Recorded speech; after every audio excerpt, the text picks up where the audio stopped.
procrastinating enough. My fans, my people. I know It's been over a week since I've gone live. This is really what I should be prioritizing. It's the only thing that's working. No. God, what do I want to talk about today? There's so much to talk about. I had the reading last Tuesday. Talk about that on Unnameable. The open mic last night was popping off. It was Bob Dylan tribute week. Not that anybody really paid tribute to Bob Dylan, but what the hell else has happened? Our society's falling apart. That's kind of an ongoing thread. I'm just chilling here in Bleecker Park. Oh fuck, okay, this guy left. Maybe I'll move over here. So. This table just makes my life so much easier. Be quite twice as productive. Alright, well, people should be tuning in, gathering, the community, the Scenes from a Life online community. I do encourage, here's the thing with the open mic is like, we do it every freaking week. And most of the shows are good. And a lot of them are great, and some of them are exceptionally great. It's rare that we have like a bad show, to be honest. We're very lucky in that way. Ooh, look at all this lush, kind of bountiful, verdant foliage we have.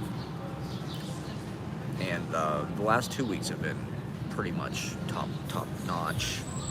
It's a peculiar thing because when you do this, what's up, Adam S., my man on the West Coast? Did you get fired yet? Are you trying? Is there anything we can do to accelerate the unemployment receiving of the unemployment for you? We just want you to get your money that's owed to you from these capitalist pig dogs that don't want us to have anything. Okay, where was I? Yeah. So the thing about the open mic is I don't know. It's like there's public opinion. You're subject to public opinion. And I guess if you want to be on stage or you want to be a performer, you should get used to that. I'm living in some kind of fantasy of this quickly decaying celebrity world. One of the most... All right, Adam S. quit his job and and already got another job at a lighting warehouse. That sounds cool. That sounds like a fun job in Seattle. I was just talking to my friend about Seattle last night. They were saying that Seattle is very transactional. She actually said she likes New York better because it's less transactional, if you can believe that. She said people in New York just want to be friends. In Seattle, everybody's looking for something, which I thought was kind of interesting. Because you'd think the opposite would be true. You think New York would be the place that everybody's just trying to network and see what they can get out of you. Maybe that's just me. Just kidding. Yeah, so the bad part of town. Ooh, boy, shit. What's that like? The thing about New York is there really aren't bad part. You'd have to go really far out of your way to get to like a place like a bad neighborhood. The whole West Coast is transactional. There you have it. I believe that. LA is definitely transactional. San Francisco, I haven't spent a lot of time, face to face with people and really in it, but I imagine it's probably transactional in its own way. But I was surprised. Seattle, it's Fraser Town. It's grunge. It's supposed to be, it's Starbucks. It's computers. It's supposed to be thoughtful or intellectual or something. I don't know. Caffeinated. Buzz ballads. Chris Cornell's, all the pop culture shit. That's what your city, country is reduced to, whatever we know about it from the legacy media. Yeah, one of the things that TikTok, I think they're really excited about is bringing down Hollywood, and then like, it's all egg salad and scrambled, that's right, tossed salad and scrambled eggs. They're calling again, blah, blah, blah. Maybe we should do a Frasier tribute night. Good night, Seattle, I love you. I haven't seen the reboot. I think they had like a free episode that they sort of were like seeding, trying to hook you on it. It was fucking terrible. There are so many things they could have done that would have been interesting with the Frasier reboot. They really should have taken it into the single family or single camera. You know, the fact they went back to Boston, I think, was just really a weak choice. He should have moved to Austin, Texas, or, you know, that to me, they were, with having Frasier move to Seattle, they're setting up kind of a, you know, this is Frasier's tendency to sort of move around.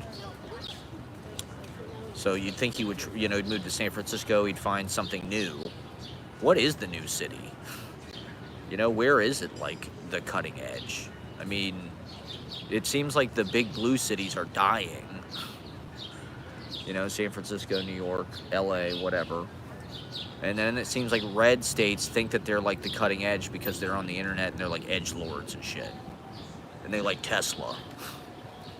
It's like, that doesn't necessarily make you the cutting edge. I don't know. I think the avant-garde is all of the literature that's going on in New York, as far as like what Night Boat is doing, or, you know, readings that they're doing at fucking I don't know, I don't want to name any specific authors, I guess, but the reading we did last Thursday was pretty amazing. I encourage people to go watch the video. I uploaded it in my all its 1080p glory. It's not even 1080p. I mean, that camera I've got really, it's the camera I use for all of the open mics and all of the, I mean, it looks like Killer Bees. It looks like Technicolor Killer Bees.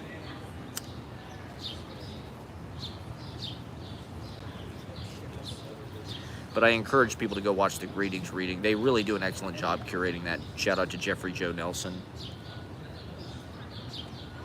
Anybody who wears a cowboy hat in New York City, I'd fuck with. You know, I think that's a bold choice. I admire that choice. It's the Eli Cash. Cowboys in New York. I consider myself one. The Eli Cash look. Sort of fake, literary cowboys. Literary cowboys in New York. So it's evening, so everybody... how long till Ashley shows up? 20 minutes? 30 minutes? We're experiencing kind of the turnover here in the park. All right, Adam S., thank you for watching. Good luck with your new job. You have a foreman. Is it transactional?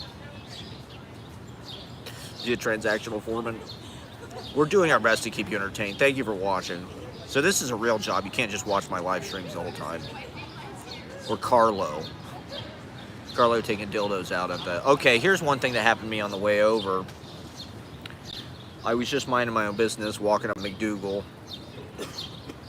And, you know, I didn't really... There was like a kind of a bush thing on the sidewalk. I didn't really take any notice.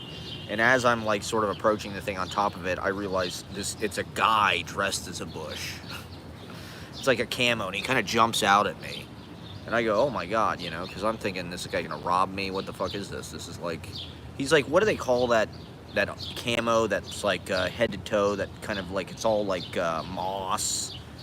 You know, it's like you wear this kind of, and it makes you look like, there she is. We were wondering when Ashley was going to show up. Good evening. I said it was an over-under on 20 to 30 minutes before Ashley showed up to, okay, thank you. Thank you for sending me the good night poem. All right, Roma Check. Yes, you are on the live. Oh, I love the home movies avatar. Is that, what's his, Brandon Small or? Okay, Ashley. I love you too, Ashley. Thank you for tuning in. Okay, Ashley. We'll look forward to the good night poem. So I'm talking about the reading last Thursday. I thought it was pretty interesting. You know, I started off. I'm a good lead-off guy when it comes to poetry readings. You know, because I kind of break the ice. I'm a good icebreaker because I just make myself so embarrassing that everybody else has got a lot of room to work after that. God, there's always so many things. All right, we'll see you in a little while. See you later, Ashley. Goodbye. All right, thank you. Yeah, so this guy was a Bush. She's in Central Park. Okay. So this guy was a Bush, and like, then I look up. So they're filming me. It was. I wouldn't be surprised if this shows up on TikTok. Me getting scared by this human bush on McDougal Street. Ah, you know, because I reacted to it, and there was this tall douchebag-looking guy, Jacob Elordi, with like blonde hair, kind of dyed blonde, and there was like a chick. You know, they look like fashion kind of TikTokers, like all the Gen Z cool people do. They all look like they're from Virgin Suicides or something. Okay. Oh, okay, you've seen the Bush guy in people's IG stories, so look out for me making cameo. The thing is, they weren't like, oh, hey, man, ha, ha, ha, you're in on the joke. They just kind of laughed at me. Were like, see, it's funny every single time. And then I saw the guy on the street like half an hour later, and I recognized him. He was with the chick, and yeah, Ashley does have good fashion, and she is cool. Ashley's a tastemaker. She's very tasteful. You know, I'm going to paraphrase John Ashbery. You know, what other matters are there but matters of taste? That's really all there is, are matters of taste.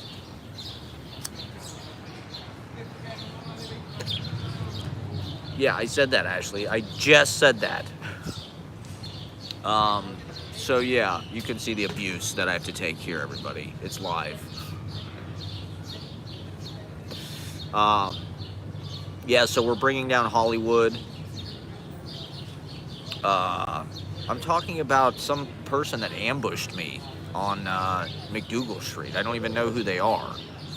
They just filmed me for their online content. I mean, now we're just, you know, when we use each other for content, it's becoming increasingly depersonalized. You know, when I film people, I'm not really trying to just like use them for like the grist mill of like likes and shit. It's more about art. And it's more about commemoration. It's more about memory. You know, it's like, you know, when you want to have footage of people, you know, you want to have stories, you know, you want to have your grandparents tell you all their stories. You want to have, you know, video that you can show your kids or your grandkids or whatever of people that you love. Or, you know, we're at a unique point in history where everything's just a big fucking home video, you know, a big home movie. It's just we're all just VHS camcorder dads filming everything. Oh yeah, stay tuned for Ashley's new vlog premieres tonight. She's spamming the chat as usual. She can't handle anything that's not directly referring to her all the time. So she has to spam the chat. Yes, Ashley. Ashley is, we document each other's lives.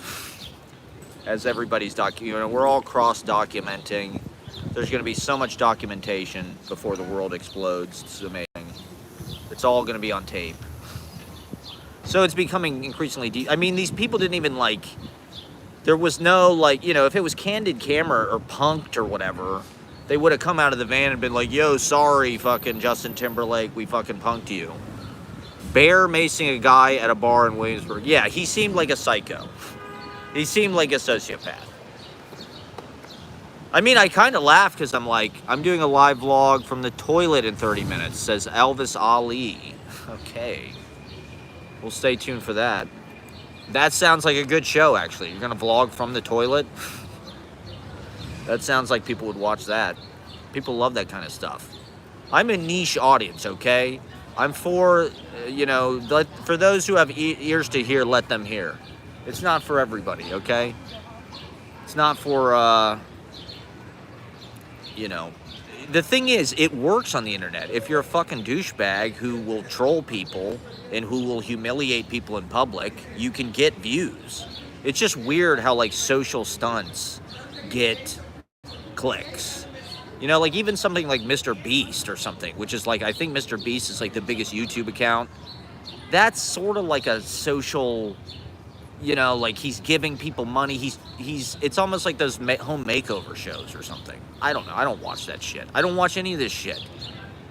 You know, I think it's all about yapping. It's about inner monologue. It's about playing the tune of your you know, playing whatever licks intellectually and saying your piece. You know, there's a lot to say, there's a lot to discuss, and there's a lot to get out. Nobody listens to me in real life, so the whole IP2 thing has seemed to have died down a bit, but maybe it's getting a resurgence.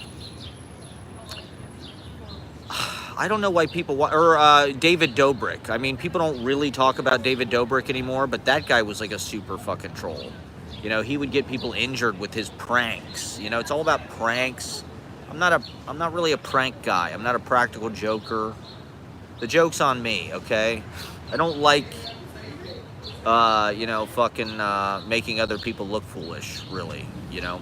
Yes, Ashley, we have great conversations all the time.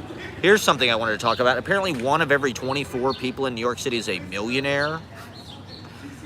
I read this the other day. I'm not sure if this is true or not. 1 in every 24 people in New York City is a millionaire. And that's, you know, that's probably including assets. I guess if you own property in New York, you're probably a millionaire just because it's probably worth $1 million. Okay, Ashley, thank you for watching. Thank you for spamming the chat. Yeah, we will definitely hang out before Friday, okay? I'm surprised you're not here already. Thank you. Thank you for giving me a little bit of space. It means a lot. See, that's capital in Ashley's bank, you know? Ashley, every fucking day you give me to myself, that's like a little more capital that Ashley has. And I'm like, okay, yeah, okay, you were here this afternoon, I see. Yeah, so apparently is Ashley a millionaire? I don't think Ashley's a millionaire. I am definitely not a millionaire. I'm not even a thousandaire. Probably a lot of people, some of the people within my vision right now are millionaires in my immediate proximity. I'm in the West Village, so, you know, probably everybody in the goddamn West Village is a millionaire.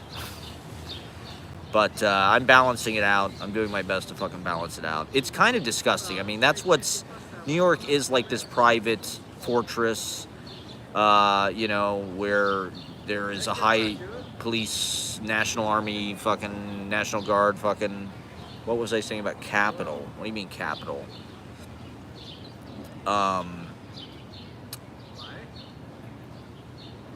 So it's like, it's just, you know, I have a huge chip on my shoulder being here. Look at my fucking jacket, you know? This is a jacket I literally found at the house, the Slooge. It was ordained. It was meant to be, you know? I don't buy clothes. I just come upon them. You know, I come into possession of them by the grace of fate. You know, this shirt, I have no idea where it came from. This jacket, I found it at the Slooge, and it just clearly, I mean, it fit me. I manifested it, right? The universe gave it to me. And so, I don't know. It's decaying. I mean, the denim dad energy is over. You know, the white guy 20th century Levi energy is over. You know, it's over. The future is here. It's 2024. They're capital fleeing to Mars. They're going to take all their fucking money and go to Mars. The best place to defecate in New York City. I don't know what you're talking about, Ashley. I do not know what you're talking about. Capital. I don't know what you're talking about. The best place to go take a crap in New York City, God, where have I been recently that had a really great bathroom? Oh, God. I feel like I should have a good answer for this. You know, some of them, you know, some of these restaurants have nice bathrooms that you have to pay. You know, you have to pay to poop. You know, it's not for the pores, you know. My brother had the bathrooms at Bryant Park. There's one answer. My brother had it on his backpack. He wrote, this was when we were real edgy in 10th grade. He wrote in whiteout, "Kill the poor," because that was like a Dead Kennedy song, "Kill the Poor." I said, oh, capital. If you give me space, then you have more capital, and I feel great when we're together. Rather than being, you know, needing time alone. You know, I need alone time, okay? I'm an Aquarius. I like distance. I like estrangement. I like being on my own little planet away from everybody, not talking to anybody. I'm a theophilosophical hermit amongst the people, okay? I'm a theophilosophical hermit amongst the people, okay? I'm a hermit. I really want to go live in a fucking hut. I'd love to live in a hut, like in some kind of like over-tangled, you know, like I love haiku, I love basho. I just brought this book by Issa, The Spring of My Life. These guys lived in shack. I'm really a shack dweller. I want a shack. I'm really a shack guy. You know, I like Shaquille O'Neal, and I want to live in a shack somewhere where it's like, you know, Big Sur in a shack. You know, I'm a shack guy. Everywhere I live is kind of a shack, you know, and so I can't even afford a shack. We're in an economy. You can't even afford a fucking shack. I mean, a shack is $1,500 a month. What is the world coming to? You know, a shack should be like fucking free. You should just be able to find like a Unabomber shed. I'm gonna end up like the Unabomber, way out in the woods in a fucking, some shed I bought at Lowe's. So yeah, I need a shack. Ashley's watching this in front of all her friends. Well, thank you for watching, guys. Talking about Shaq, that's right. Shaq, no, of course, Shaquille O'Neal. I love, rest in peace, NBA on TNT. I think that's a serious loss for the culture. Shaq and fucking Barkley. I mean, come on. Those guys were the funniest guys on fucking TV. Stay tuned for Ashley's vlog tonight. Ashley is premiering a new vlog, everybody. The vlog drops. We're in the era of vlogs. Get with it. Everyone should be vlogging. I've been doing it for 10 years. People thought I was crazy, okay? When I started Scenes from a Life 10 years ago, 10 years from the past, they laughed at me. Thank you. Oh my God, thank you, Roma Check, for checking out the vlogs. Hell yeah, thank you. What a beautiful story. They laughed. They thought, what was this 30-year-old man doing vlogging? Embarrassing, narcissistic, weirdo. Filming everything. What the fuck is wrong with this person? Cut to 10 years later, okay? People are finally waking up. They're finally catching on.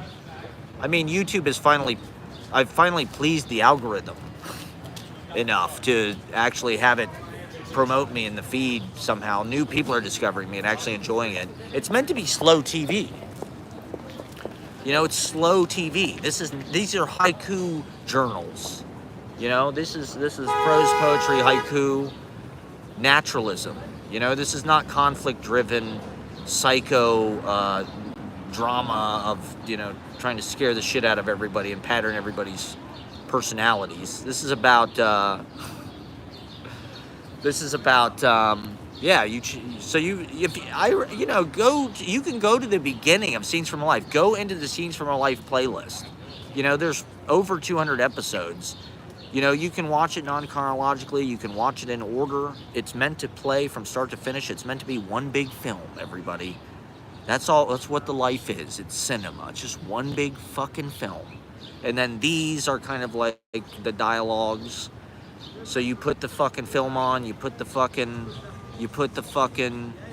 vlogs on, and you just listen to my complete solipsistic monomania and me dominating.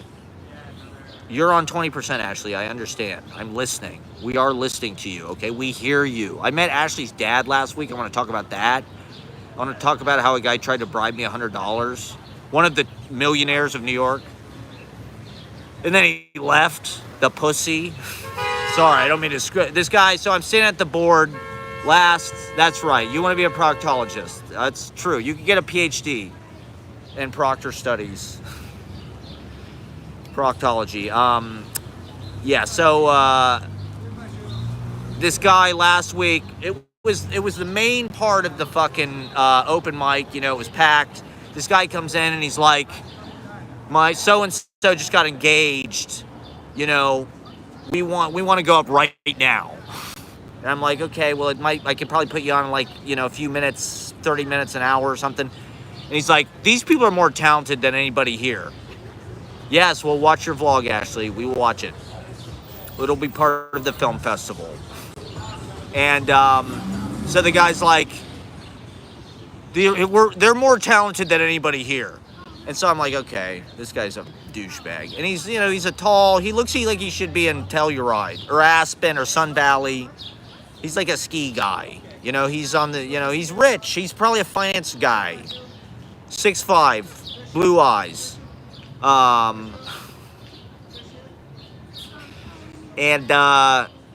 So I'm like, that didn't score any points with me. Oh, they're better than anybody here. Okay, they play piano. I'm prone to that. I like that kind of thing. Then he's like, what if I give you $100? This is the thing. If you're rich, you can just buy people. That's what they do. That's literally what capitalism is. There's capitalists who have the capital, and there's the labor. There's the proletariat. There's the working people. We are the fucking people who are bought by the finance people, by the capitalists. And this guy he tried to buy me. And I literally said, yes, I'll put you on next. Give me $100. Yes, I have a price. It's not even that expensive. Listen, I don't know if people know this about the open mic, but throw money at me. I will put you up earlier if you give me money. Okay? Please give me money. I will put you up earlier. So I ran up on stage because I had to put the next person on, but I was going to put these people on next. The guy was going to give me $100 cash. And so when I came back, he was gone. They were all gone. I think he just wanted to, he just wanted to prove that, he could buy me. He just was like, as soon as he figured out, oh, okay, this guy just wants money.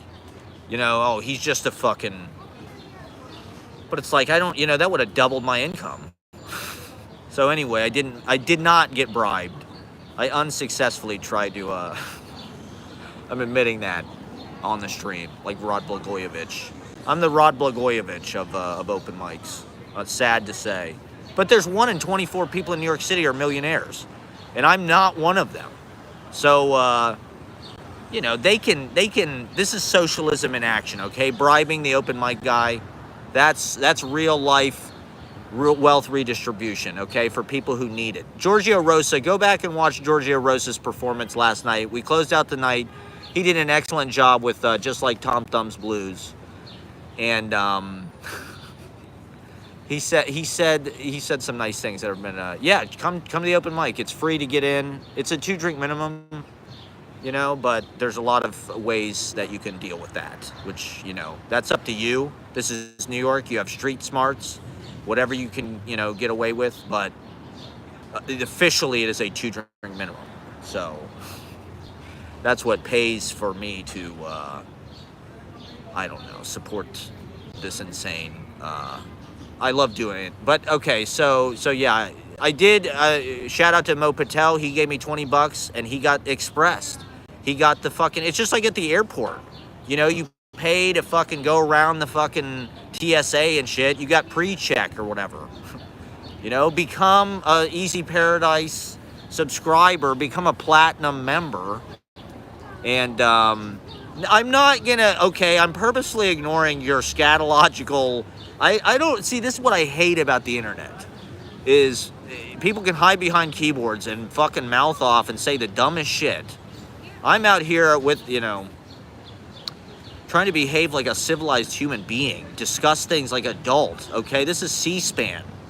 I'm Brian Lamb, goddammit.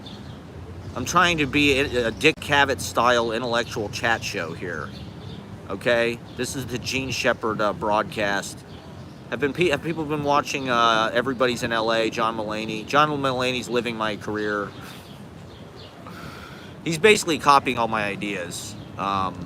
He's live streaming. He's basically just live streaming, basically.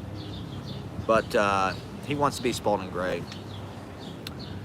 Okay, so what else happened? Yeah, last night, so Mo Patel Venmo'd me $20. He said, so yeah, I don't know what the deal is. More people came out. It was one of the bigger shows we've had in a while. That's true. You have every right to be. Hey, you have every right to say whatever you want. Say whatever you want in the comments. I'm trying, you know, I am trying to persevere in the face of, you know, negativity, and I do think the troll energy is like, it's just easy. I'm very surprised at the chokehold it has on our culture. Hollywood is just going to be replaced by edgelords on the internet, swatting people. And Elon Musk, did you see Kid Rock ride out in a Cybertruck? He rode out in the bed of a Cybertruck with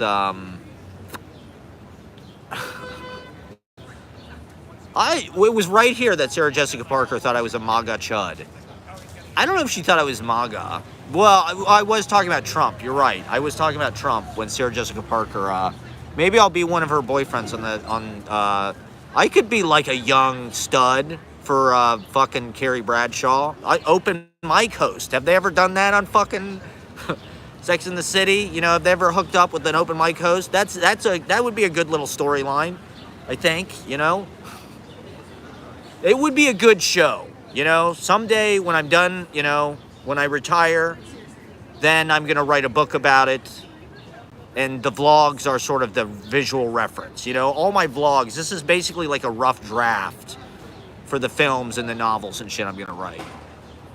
Yeah, okay. Well, yeah, I mean, it's crazy. The comments are a total free-for-all. I embrace that energy. I don't know why. You know, for some reason, I don't know why I'm sympathetic to eccentric people, and to, I prefer that energy, I think. You know, eccentrics of all types, you know. I don't really like people that are scary. Am I a coward? I feel like I'm kind of scared of things, but I don't know. I try to face my fear. You know, going up on stage is very scary for me. So to even be at the place where I'm sharing poetry with people, you know, and performing in front of people and reading. I mean, what could be scarier than reading your poetry in front of people? You know, there should be a poetry fucking American Idol, because, I mean, singing in front of people is very scary. That's a kind of vulnerability. You can go off pitch. That's what American Idol is all about. That's why it was the most popular show, sadly and pathetically, because it's just like, what's scarier than embarrassing yourself in public by singing off key and being a terrible singer, which I, you know, have demonstrated many times. I mean, last night, Bob Dylan night, it was all over the place. I should have rehearsed a little more, but like, my big mistake, okay, I thought it was, no one committed to it. No one did any Bob Dylan anything.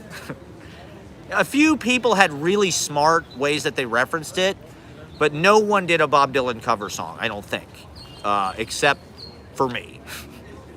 I was committed, sadly. I don't know, in a certain way, even I wasn't feeling it. Like, now it's like when I listen to Bob Dylan and shit, I'm kind of like, I don't really need this right now. I need something else. Maybe that is like old guy 20th century, you know, energy, but it's a tradition for me. I love doing it. And, you know, I thought there would be guitar players. Oh my God, yeah, you don't know about the Poetry Project. You got to go to the Poetry Project. Anybody who's gets into poetry, follow the Poetry Project on YouTube, watch the readings, and just go down the Poetry Project rabbit hole. Look into the New York School, look into the second generation of the New York School, read Joe Chiaravalo, read Ted Berrigan, read Bernadette Mayer, read Alice Notley, you know, read fucking Ted Greenwald, read Clark Coolidge, read Bill Berkson, you know, really go down the New York School rabbit hole. Anybody who's into poetry, I mean, it's fun. It's pop art. It's like Unfrosted. I want to talk about Unfrosted.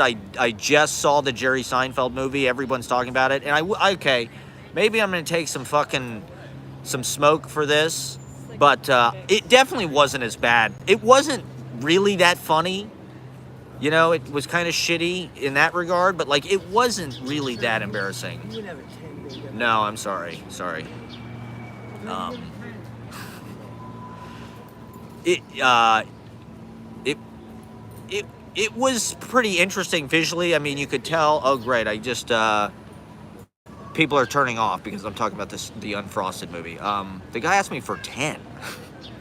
That's inflation. The homeless guy just asked me for $10. Inflation's getting out of control. I mean, if I was rich, I would give homeless people money. I absolutely would give every homeless person cash money if I was rich. I would rather just give them cash in hand. You know, that's the best wealth redistribution. Do you or anyone in this chat? Yeah, definitely. People, post your social media in the chat for this guy to follow you. Thank you for watching Elvis Ali. I appreciate your radical performance art.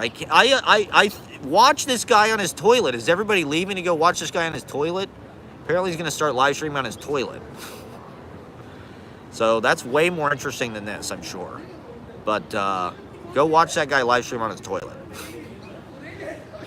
Elvis Ali. And drop your social media in the handle. Follow Easy Paradise Mag on IG. Follow Comfort Arto. Follow System Lord. System Lord returns this Friday at Dylan Day. We're going to do our Dylan iconoclastic. We're going to destroy the myth.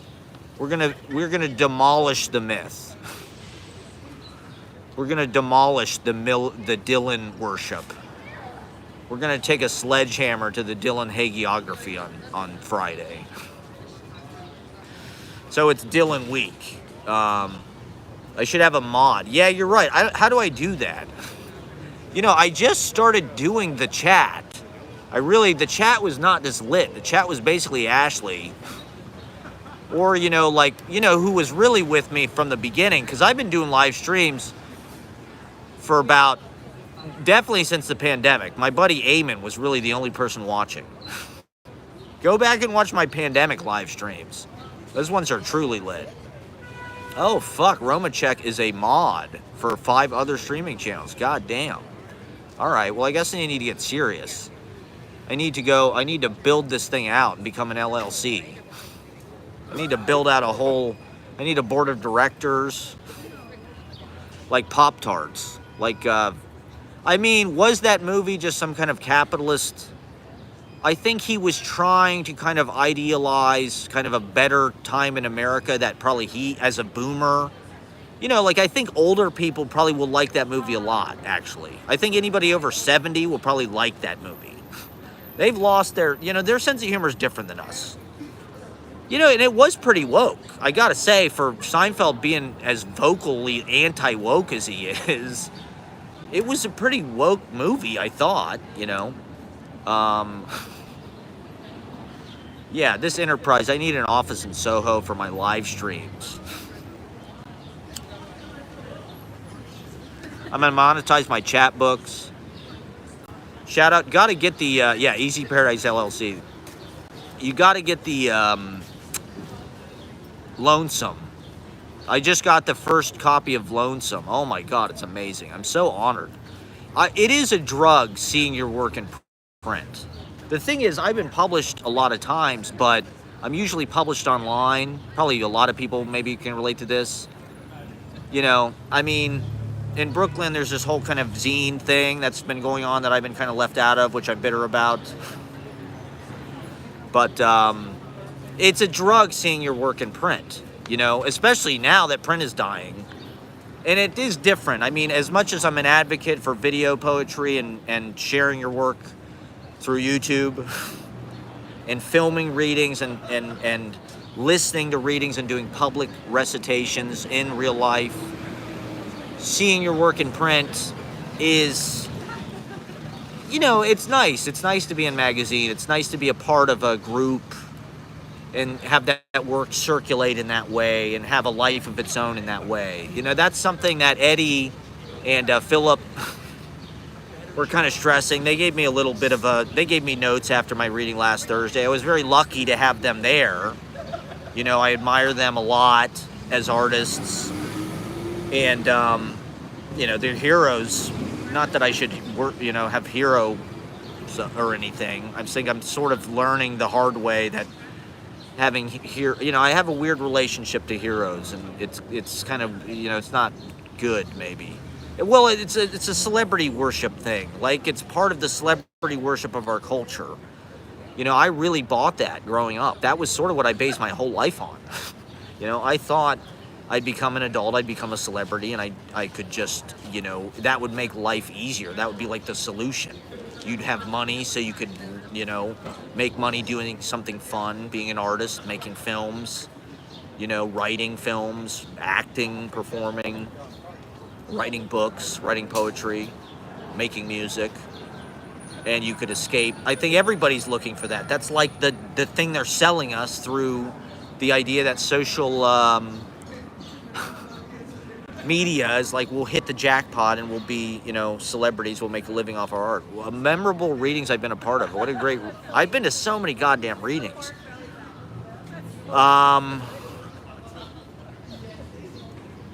To be honest, the most memorable readings are when people actually really tap into a deeper feeling and they really mean it. And that's rare. I mean, it does happen, but probably the best readings I was ever a part of were the first readings I ever did. When I first started doing poetry readings, the first readings I did were at this place called Dorian Gray in the East Village. I think it was like on 4th Street. It's on one of those streets, 3rd Street, for the Denim Skin thing. And I had never really read, I wasn't nervous about it. I was sort of doing other stuff, writing other, but I didn't really think about readings. I just thought readings were not a part of it. I thought it was about writing and publishing. I didn't really understand that readings, were this whole other thing. And I don't know, it's just like, they were definitely the best performances I ever did. It was just like, because there was no fear. Now there's a lot of baggage that I bring into a performance, 10 years of being ill-prepared and sort of being wild and all over the place on stage, embarrassing myself to some degree. Like these Bob Dylan songs I did last night, I was all over the place. Well, the thing is, I don't have a sound guy or anybody else. I do the whole show, so it's like I'm running the board.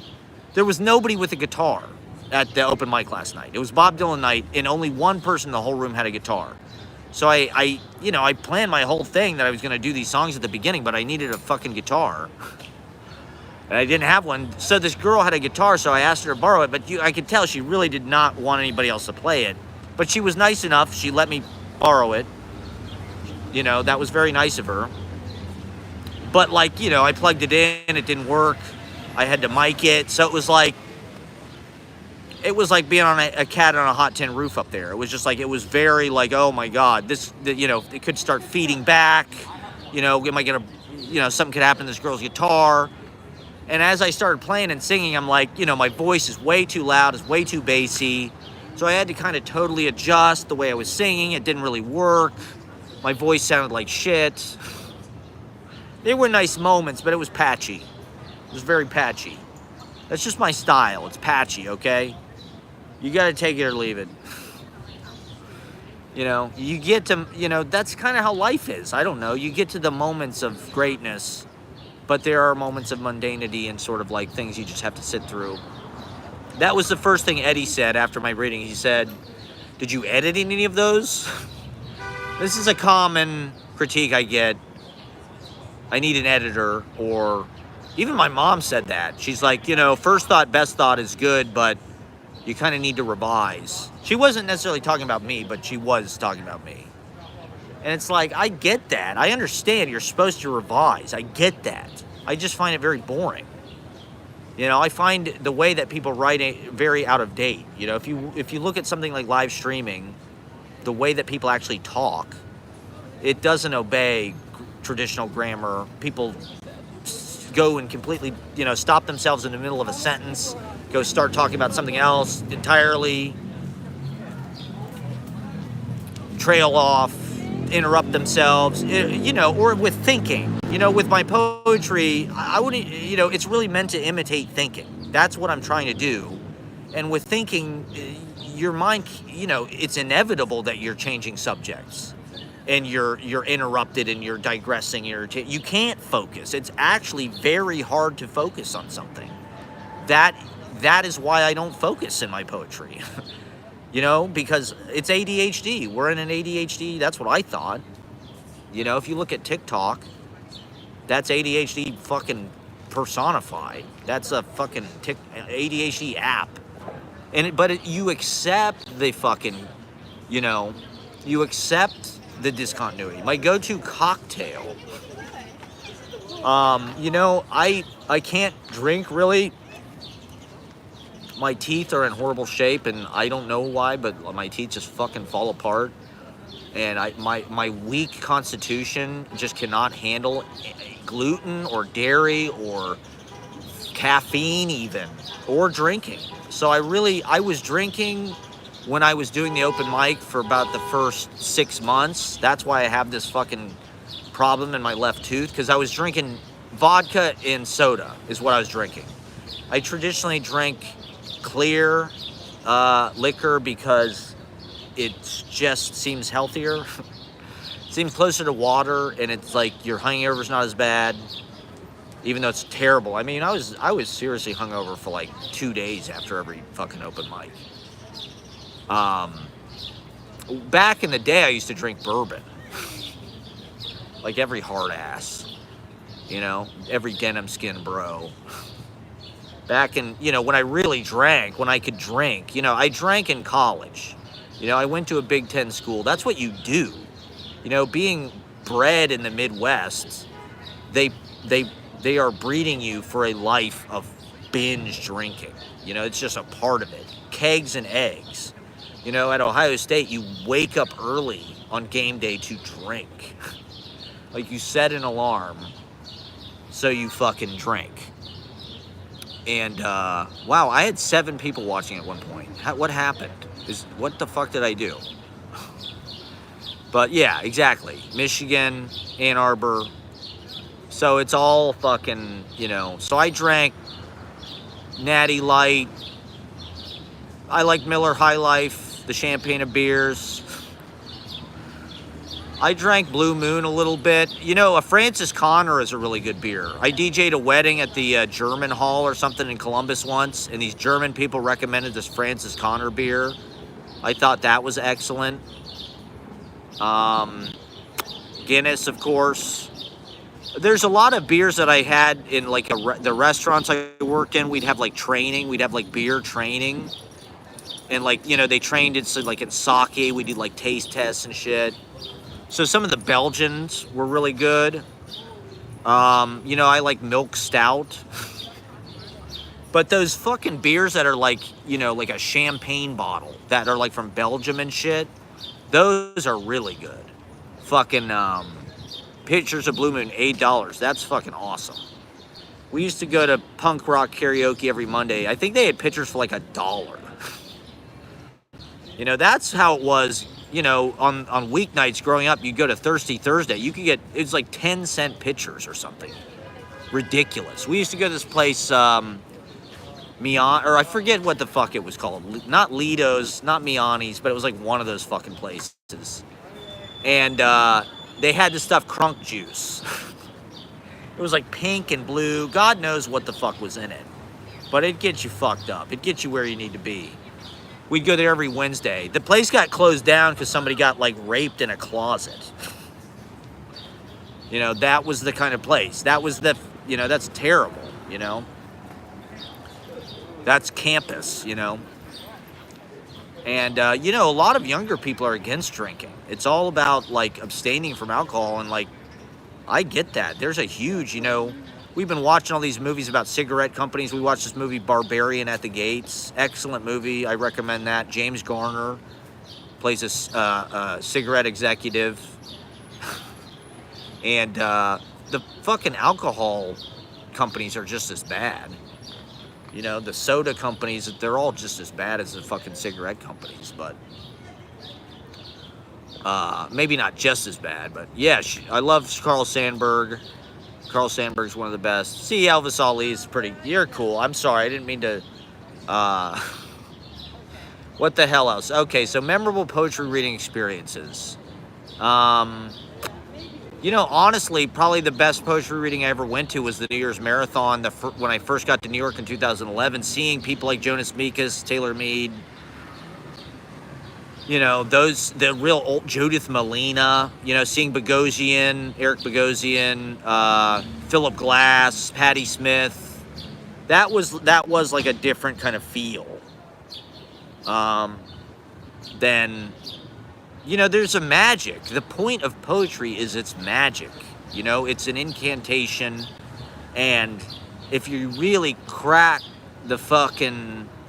There's a great documentary about Carl Sandburg on YouTube. It's a PBS American Masters. It's like an hour and 20 minutes. It's excellent. I highly recommend it. Carl Sandburg is really not talked about enough. You know, as an American, as the way he worked in literature was very ahead of its time.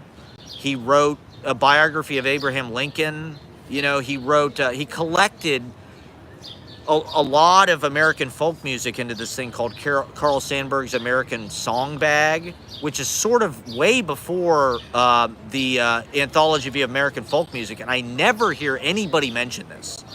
And it is an indispensable folk document in this country as far as I'm concerned. I never hear anybody fucking talk about it. But Carl Sandburg used to do poetry reading tours at universities, and he'd take his guitar.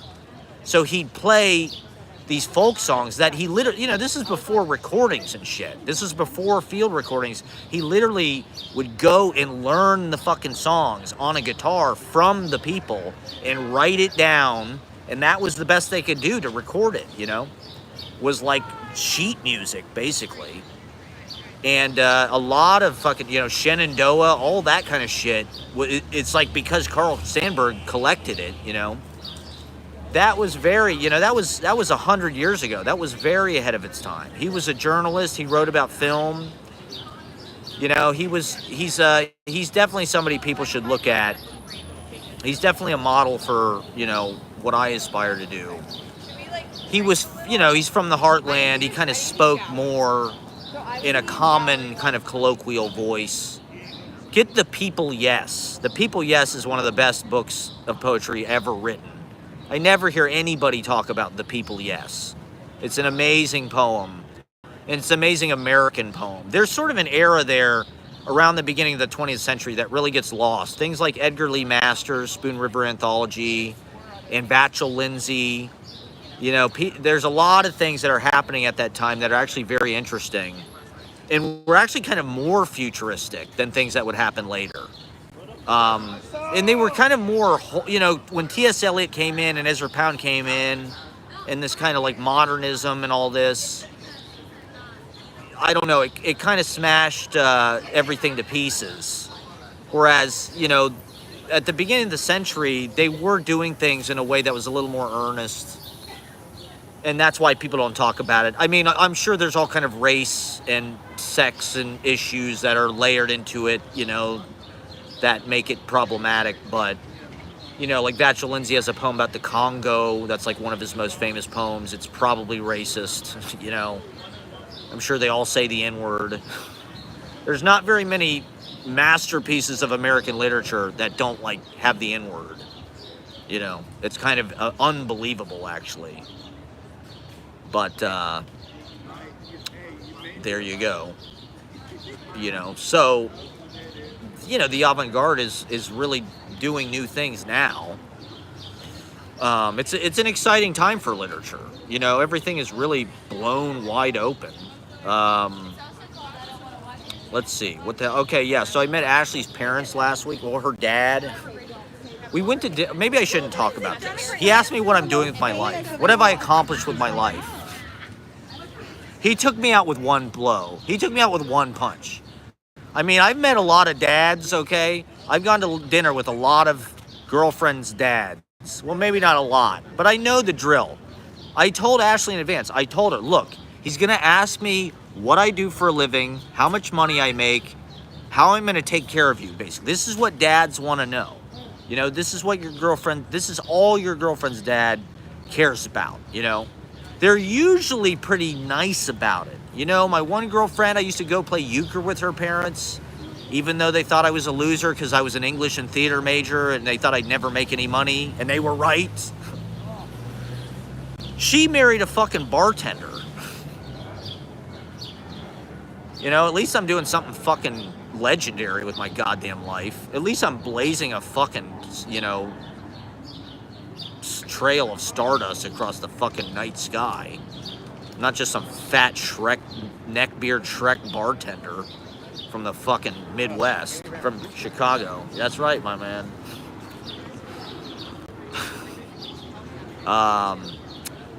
Yeah, people get excited when they see you live streaming because they know you're doing something. Yeah, euchre. I'm good at euchre. I'm actually really good at euchre. I got to the euchre finals of my high school euchre tournament. So I used to play euchre with their parents all the time. They thought I was, they were sort of nice, even though I was sticking it to their daughter in the basement, while we're watching My Dinner with Andre. I get it. They're mad that you're having sex with their kid, or their daughter. I get it. And my last girlfriend's dad, we kind of got into it once or twice about this or that. We got into a physical. So he just took me out in one blow. Well, I was talking about her book getting published. I was like, wow, that's pretty incredible. She's got her book published. And he goes, I know she's getting her thing. What have you accomplished with your life?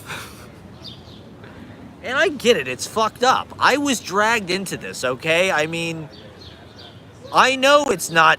I'm a 40-year-old man. It's pathetic. It's all I ever talk about on my live stream, how I haven't accomplished anything with my life. Okay, what did you just say? Hold on. What else did he ask you? Okay. Did her dad like how you answered? No, I just got really emotional. Because I'm really emotional because I've got this fucking tooth problem. I got this infection. I've got the jack leg. I've got a janky leg because I've got this fucking infection. And so I'm just super emotional. And I've been working my ass off the whole month. I've been doing the open mic. I've had shows. I've been working, filming shit about once a week. So I've been really busy for the last 2 months. I haven't even had time to go to the doctor. I really need to go to the doctor. It's very bad. It's very, very bad. But, the healthcare in this country is a fucking Saw movie. So, I'm being tortured by private healthcare. By Obamacare. This is all Obama's fault. And, anyway, I basically just got very passive aggressive. I basically just was very sarcastic about what a loser I am.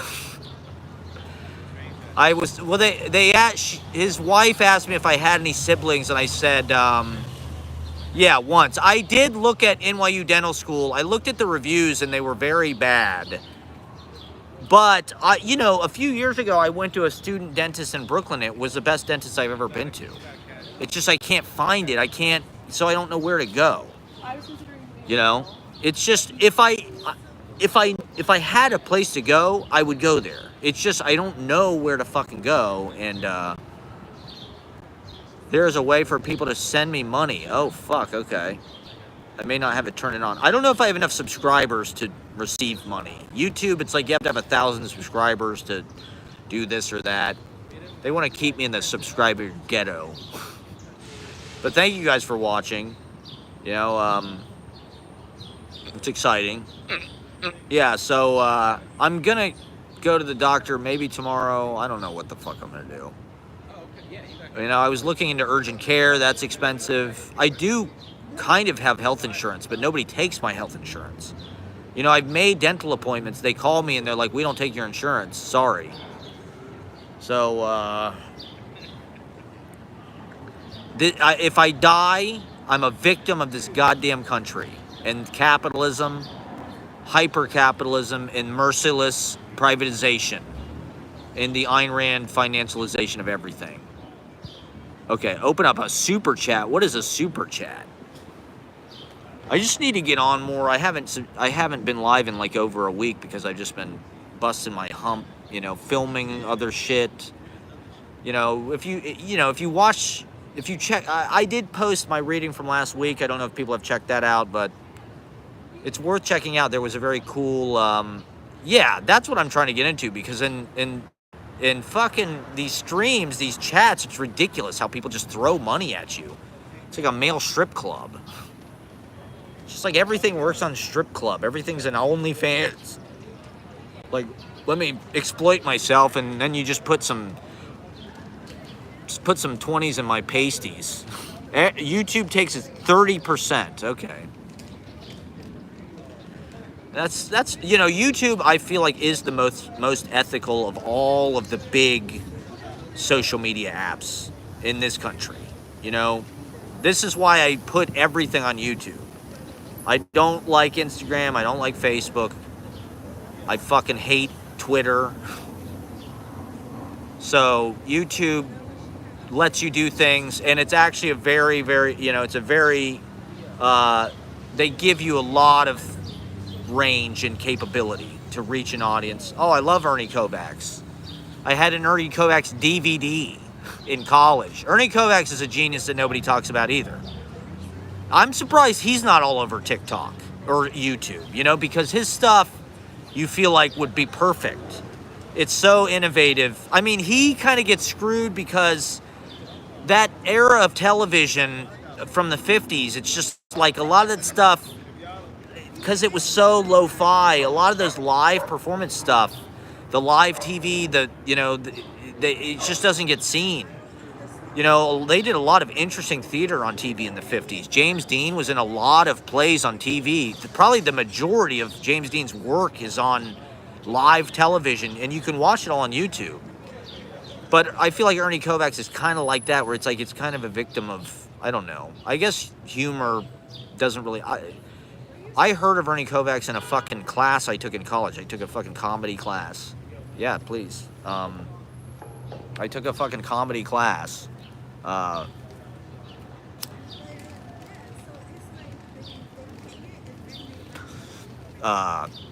When I was in college, and this guy Keith Newman, he was a real character. He was like a guy that just never made it. It was kind of sad. He talked about how he grew up on the fucking same block as Jimmy Kimmel. He's a real dick, but he was always kind of trying to prove how cool he was. He was always like, oh yeah, I saw fucking Pink Floyd in London in 1967, I was there, if you were really cool. And so it's like his class, he was always trying to fucking kind of prove his cred or whatever.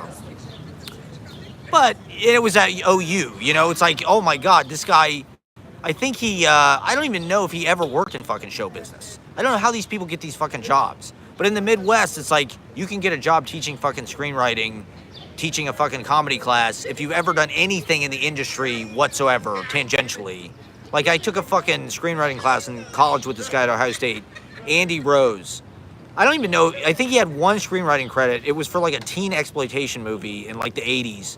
He was roommates with Steven Soderbergh before fucking Steven Soderbergh like got famous and shit. So it was like, he sort of had been around Hollywood a little bit, but it's like, this guy doesn't fucking know anything. But he's teaching a fucking screenwriting class at Ohio State. So that's how Keith Newman was. So it was like, it was educational. He showed, I knew a lot of shit because I was like a comedy nerd. He showed us fucking Duck Soup and shit like that. But, yeah, Ernie Kovacs, he was never really like a movie star or anything. I think he's in like a few kind of like, I don't think he's in Flubber, but I think he's in like Bell Book and Candle, which I think was sort of like a Flubber kind of comedy movie. That never really kind of went anywhere. But he was a genius in a certain way, He has like a poetry thing too, that Percy Dove Tonsils thing. I'll have to go back and watch that because he does have like this sort of thing where he's like making fun of fucking poetry. I've heard boomers love Ernie Kovacs. He's like, that era, that Dobie Gillis era of TV, fucking like the late 50s. Yeah, I need a fucking super chat, man. I need super chat bucks. I need people just like depositing money directly into my bank account through my fucking live streams. Oh, God. I do, Keith Newman, exactly. He's a legend. Everybody knows him. He knew this guy who worked on fucking Andy Griffith's show. He used to talk about this guy, Dick Link, who I looked up. I find no evidence of this guy, Dick Link. But it was fun. He's like, oh, yeah, Dick Link fucking used to work on Andy Griffith. He had all these checks. He got paid $50,000 a week for like one episode of Andy Griffith. It's like, Those were the days, you know. Fucking Ernie Kovacs, Andy Griffith. Oh my God.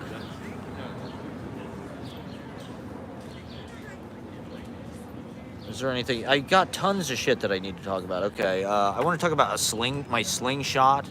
I had a slingshot. Somehow TikTok knew this. This is the thing that's like really crazy about TikTok is like they know things, and maybe this is just a collective nostalgia thing, but it showed me this video about a slingshot. And it kind of reminded me like, oh my God, when I was a little kid, I bought this fucking slingshot at Galleons. Galleons was like Dick's Sporting Goods before fucking Dick's Sporting Goods like took over everything. Yeah, Keith Newman, he was a real character.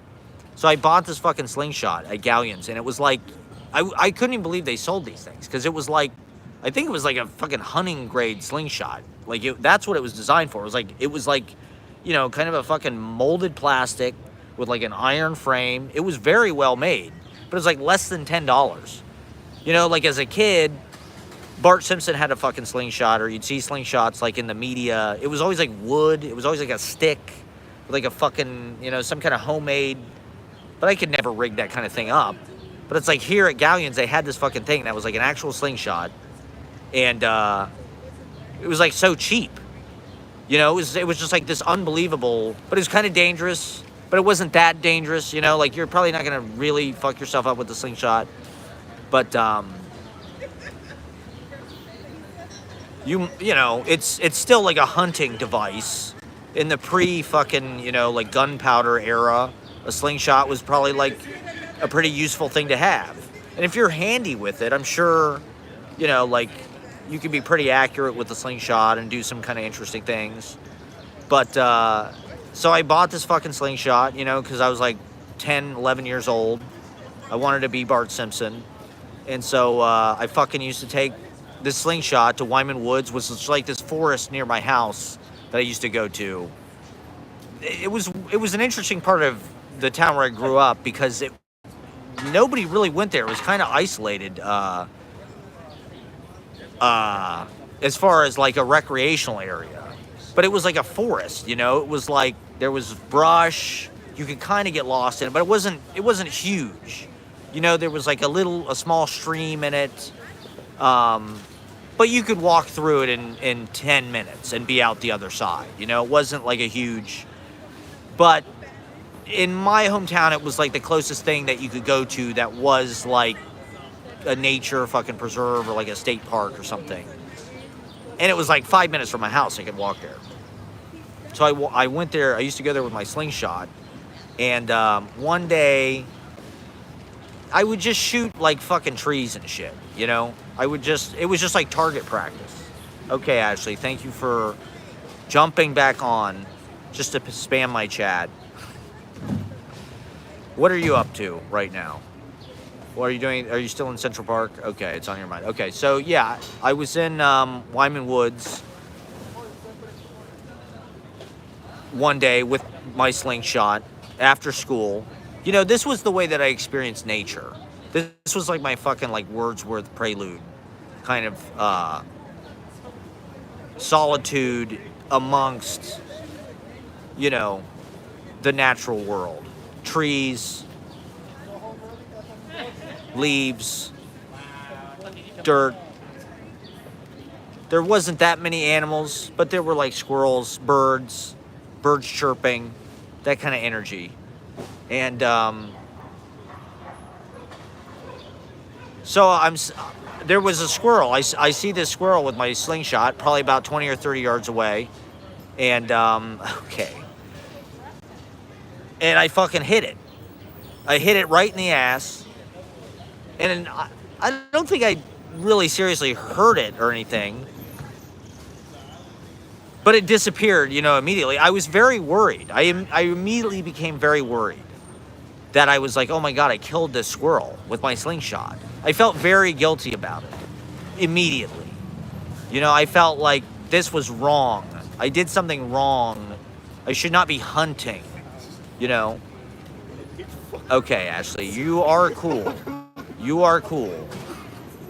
You are my cool girl with cool style. I was talking about somebody who I interacted with on the street. It wasn't like a personal thing about somebody that, you know. So I don't know why you're getting so upset about it. You're just taking it out of context. You just saw this. See, you just get upset about everything. So it's like just rude.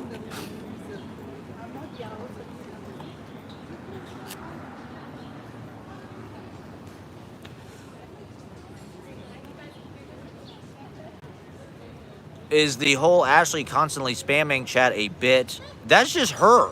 I can't control what she does. You know, she gets on, you know, well, for a long time I had my chat turned off for this exact reason. You know, I would turn my chat off because it takes me off subject, and it, you know, but the thing is you have to have the chat on because you need to interact with your online community to build the community, you know, to get subscribers so you get paid. And so it's not really a bit, you know, I just can't, this is her natural, you know, uninhibited, youthful energy. You need the interaction to gain numbers. So I try to treat it like it's a bit. It's kind of it's a running gag at the open mic too. I mean, Ashley just runs up on stage in the middle of, you know, if I say something nice about another person, if I say, oh, that was an interesting piece, Ashley goes, I'm interesting. Oh, I'm interesting too. And she runs up on stage. It's like, I can't have this. You know, like, this is not a reasonable way to act. This is not an adult way to act.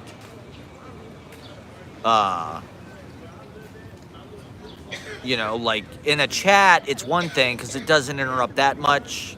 You know, if you get really fucking popular on, you know, streaming, it's like your chat is just like ticker tape. You know, you can't even read any of it because it's just, you know, constant. This, it's like I can kind of have a conversation.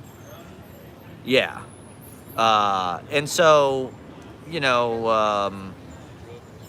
I wish Ashley was a little more well-behaved and had better manners. But, you know, it's not my job to, I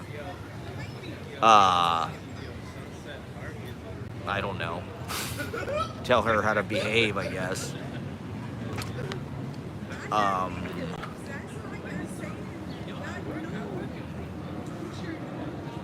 You are, well, a guy said that at the open mic last night. He said the last time he had come was when the person threw a drink at me. He said that was the last time he was at the open mic, was the night that somebody threw a drink at me. And then I asked him, oh, was it scary? And he goes, yes. So that's why he didn't come back, because he was scared because of Ashley. Because of Ashley. You know, when Ashley runs up on stage, when she screams in the middle of somebody else's thing, that scares people. That's very bad for daddy's business, okay? That's very bad, you know? It's very bad for me. I'm trying to, you know, the whole thing creates a bifurcation where it's like I'm not really a part of a community. I have my life where I host this open mic where people come and perform on the stage, and then I never see them because I'm not a part of the community. You know, I go and I hang out with Ashley because Ashley insists on complete domination of my social life. She doesn't want me to be friends with anybody else unless she's there and she kind of approves of it, which is the exact thing I was trying to avoid because I don't want to be in a relationship like that. But she doesn't respect my boundaries, and that's why she runs up on stage and spams the chat with her propaganda. Dude, I don't care. Come down here. I don't give a damn. I'm not doing anything. I'm just sitting here, you know? This is relaxation day for me, okay? I don't know. I have to date women that are obsessed with me because 15 of them would have dropped out now because of it. Yeah, I mean, this is the curse of my life. This is the same thing with the open mic. Is like, a lot of people don't come because of Ashley. Because she scares people because she wants to. You know, she wants people to feel weird. I mean,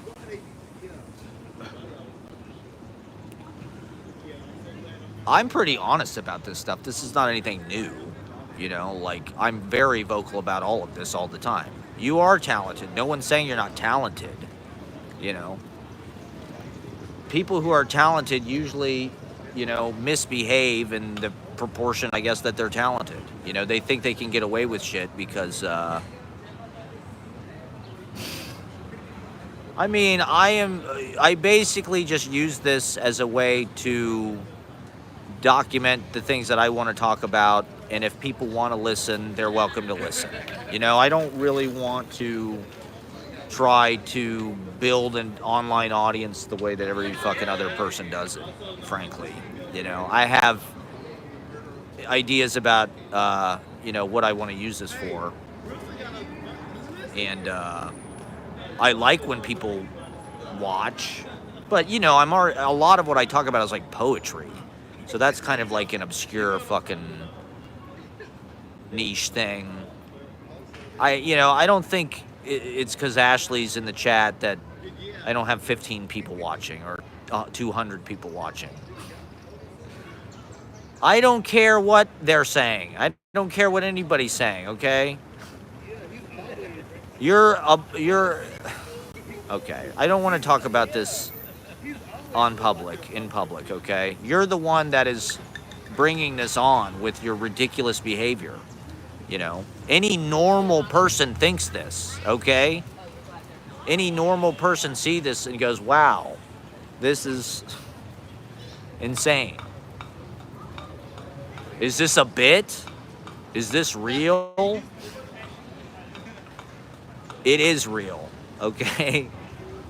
There is no, you know, but everything is kind of a bit because that's just the way to get the most fun out of life, you know?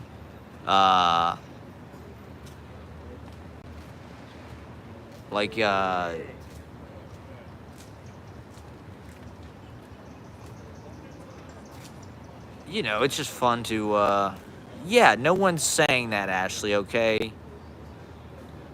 We love Ashley, okay? But she is a bad actor sometimes, okay? She can be a bad actor, but that's just human behavior, okay? We can't be unrealistic about how people actually are. I think we're living in this era where people are everybody's a moral police, and they all fucking act like there's some kind of perfect mode of behavior. Well, I'm in therapy, and I'm working on myself, and I'm growing, and I'm getting rid of my personality disorders. I'm understanding what my personality disorders are, and, you know, I'm working on them, and I'm seeking help. I'm in therapy. We're human beings, okay? It's just another power grab. It's all insidious. It's all reptile brain. People just want attention, and you know, for some reason we have mutually beneficial codependencies. Okay, love you, Ashley. Ashley is super talented, genius, okay? Beautiful genius. Ashley is a super hot genius, okay? And her book is coming out. I saw Graydon Carter on Fifth Avenue. I thought about ambushing him. From now on, I'm just gonna ambush famous people I see. If I see famous people, I'm just going to go up. That's the price of fame. If you're famous, that's the cost, okay? You just have to get used to people accosting you and invading your personal space. We are gonna hang before Friday, you know, but I need to go to the doctor, so I'm kind of trying to work on that. Billy Eichner, yeah, do man on the street interviews. Yeah, I need like a microphone and a camera crew. But I don't know. I don't know what the hell to do. The cost of living is so expensive. I can't find anywhere to live, you know. The food is killing me, you know. It's killing my teeth. My teeth are killing me. I've got janky leg. I've got the jack leg from drinking bad moonshine. Okay? From smoking $15 eights. I've got jack leg from hitting the jack sauce, but okay. I can't walk anywhere. That's why I'm not walking, because it's literally like painful for me to walk. My sciatica nerve is just like screaming. And I hope that they can fix me at the doctor. I hope it's not like this for the rest of my life. You know, I can't imagine going on this way. I need relief. Yeah, sciatica. It's like an old guy. Oh, my goddamn sciatica. My sciatica was usually pretty nice when my diet's under control. You know, for the last 10 years, I've had my diet under control, and, you know, I've been lucky with my living situations. You know, that's the thing. When they raise the price of everything, you're pushing everybody out to the fringe. You're pushing everybody to these circumstances that are just more and more desperate. And it causes health problems. You know, this is why the fucking life expectancy is going down. It's just like people that are already stretched thin, you can afford less, you can't afford to go to the doctor, you know, and it drives people over the edge.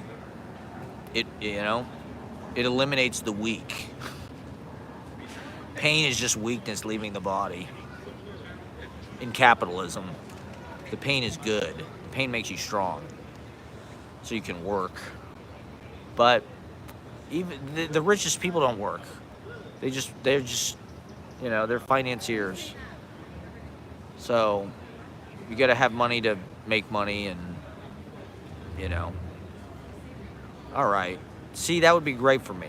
All I need is a condo. Literally, if I just had an apartment, I could be such an asset for this culture. I could be a tremendous asset for the United States culture.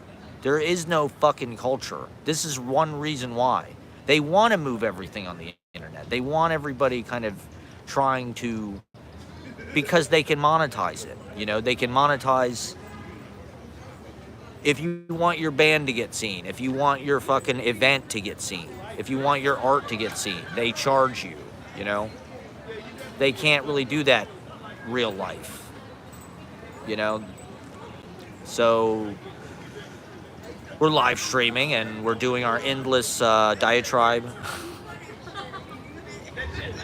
Apparently you can go live together. I do want to get into that, so maybe we'll do some interviews. I want to do some codependent interviews. What other advice did I get after my reading last week? It went pretty well. I did not smoke weed at all. So, okay. Relax, okay? Relax. Ashley is literally just mashing the keyboard. You can tone it down. Tone it down.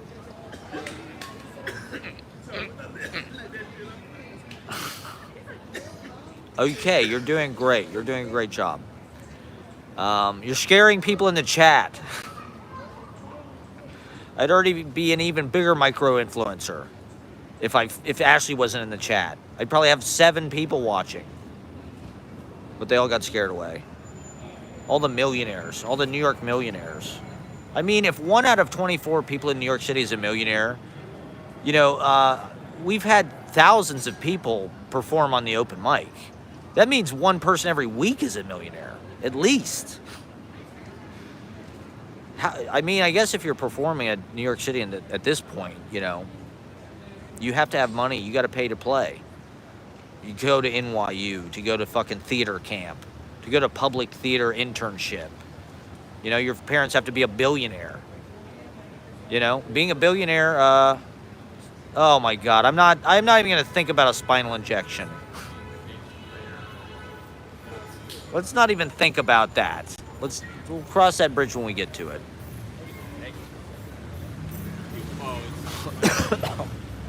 Oh my God. I think it's the net worth. I think it's like including assets. So like I was saying, it's like if you own property in New York, you're probably a millionaire. Okay, good night, Ashley. Good night. Good night. Thank you for watching. Thank you for committing to the bit. It really you got to have something to play off of. I don't know. I mean, I like chaotic energy. The thing is, when you throw energy into the mix, it gives you something. You don't need to worry about random virgin suicides, girl, okay? That was just one person on the street for 1 second that was like, I wasn't even referring to anything like in that regard at all.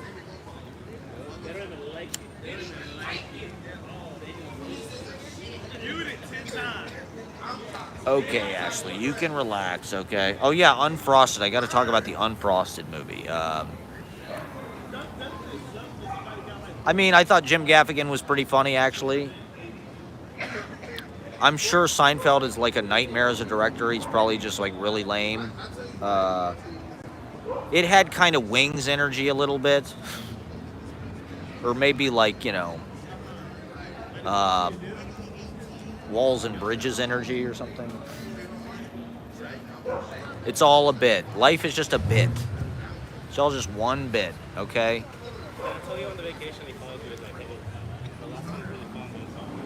We're all just,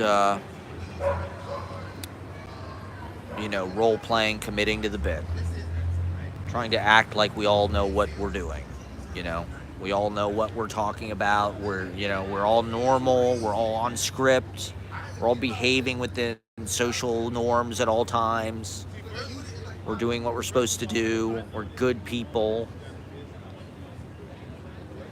We're playing, the cliche of the poet. We're playing the cliche of the artist, the Ford F-150 driver, the Trumper, the finance bro, wearing my vest, my fleece vest. Ashley is a true original, I will say that. There's nobody like Ashley. She is a revolutionary, and she is determined, and I admire that. She's got the guts of a damn lion.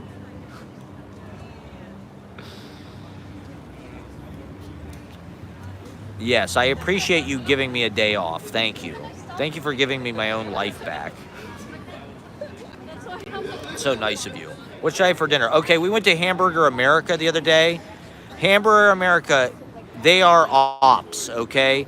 Hamburger America is they are not chill, okay? Hamburger America is the only place I've ever been in New York City where they've given me trouble for rolling a joint, okay? I've rolled joints in a lot of places in this city. I've rolled joints on trains, buses, in restaurants, Cafe Reggio, the list goes on. Think Coffee, multiple locations, comedy clubs, open mic nights, Pete's Candy Store. I've rolled joints in every fucking dive in this town. Hamburger America is the only place. This lady, I'm rolling a joint. I'm waiting for my food, okay? Ashley got her food first somehow, even though I ordered first.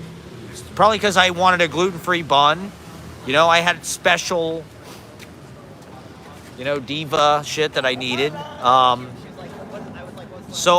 I don't roll like giant stinky joints. I do it very discreetly. You've seen, I'm sort of famous for my little pinner cigarillos, as I like to call them. They're not, big, obnoxious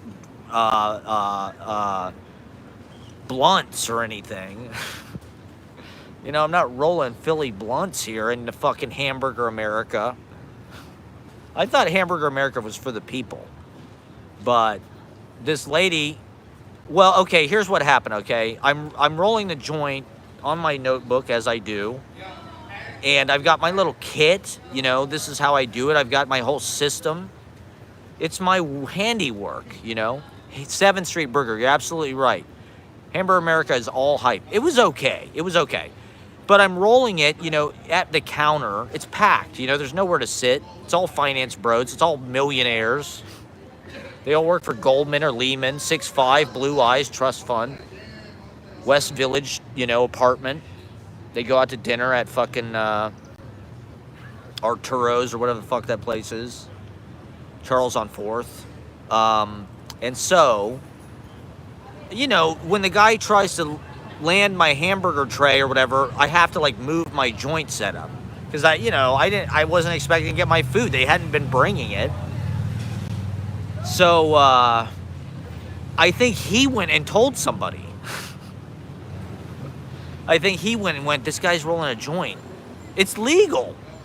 You know, it's just is it different than rolling a tobacco cigarette? Is that illegal if I were to roll a tobacco cigarette in there? I mean, Zum Schneider. I loved Zum Schneider. Zum Schneider was incredible. The fact that that place went out of business, people don't understand that, like, a lot of the value of living in New York has gone out of it because that was the kind of shit that made it what it was. Places like Zum Schneider, places like what was that place? Esperanto. Yeah, exactly. It's like it's basically they're cosplaying a fucking, you know, fast food restaurant from the 80s, you know, down at the trash can. And that's cool and everything, but when it's $14 for a burger and fries, you know, those places were a lot cooler when it was $4, you know, for a burger and fries. That was the goddamn point. You know, you go to fucking White Castle or whatever, or I was telling Ashley there was this place in Columbus, Phillips Coney Island. I used to love Phillips Coney Island. It was like a Coney dog.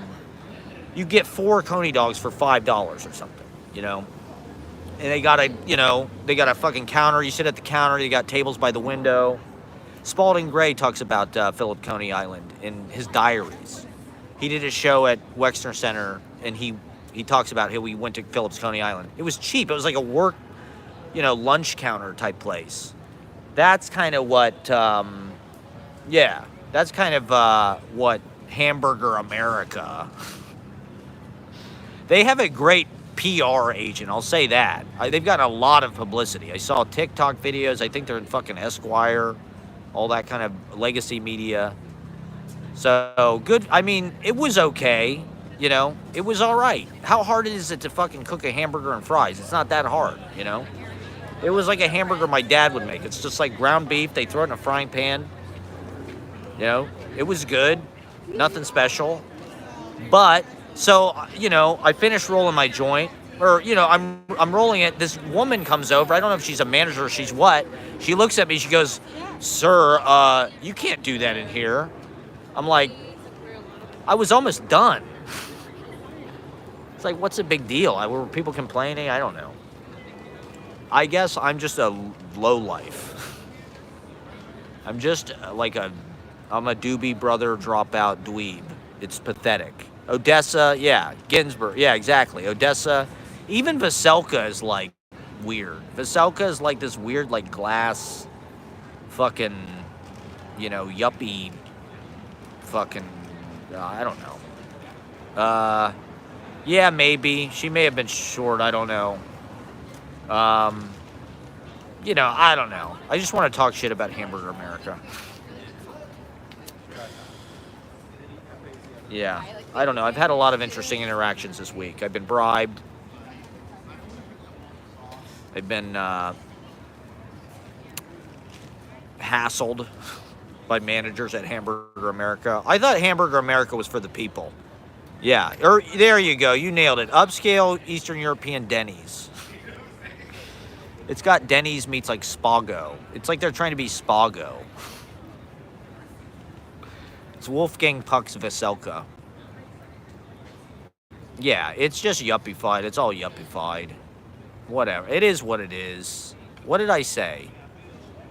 Matt, you said I can have my life back, but I am a part of your life. Yeah, you are a big part of my life, Ashley. I'd say you're 40% of my life. If I had like a CPU thing, Ashley is like operating, she's utilizing 40% of my CPU just to like deal with Ashley. That's why I'm like dying, because, you know, I have to deal with Ashley. I can't get to the doctor. Yeah, Veselka is cool. I still like Veselka, you know. But in my head, I'm picturing it like this cheap pierogi place like B&H. B&H is still there. It's, you know, it used to be 24/7. That's the other thing that kind of... Ukrainian National Home. Yeah, I mean, there still is a lot of the great New York stuff. You know, there still is some of it. It's not all... I think a celebrity is approaching. This happened last week. Remember last week they were jamming my signal here, and then Sarah Jessica Parker showed up. So maybe celebrities have some kind of live stream jammer. Look, Ashley, you don't understand what being kind is. Just because I have boundaries doesn't mean I'm being mean. You know, being kind does not just letting you do whatever you want and get away with it. But unfortunately, you've got a license to kill. Ashley has a license to kill. She's a made man in the poetry mafia, so you can't touch a made man.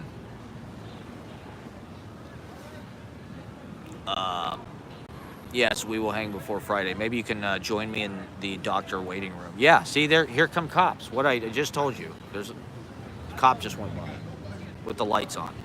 They have some kind of fucking jammer or something. Y Cafe on First in the East Village. I've been to Cafe Pick Me Up and I've been to Life Cafe. You know, that's my, you know, was the East Village just used to be full of like bohemian cheap coffee places like that? I mean, you could literally get a cup of coffee for $1, $1.50, espresso. You know, I used to get cappuccino, it's $3 or something.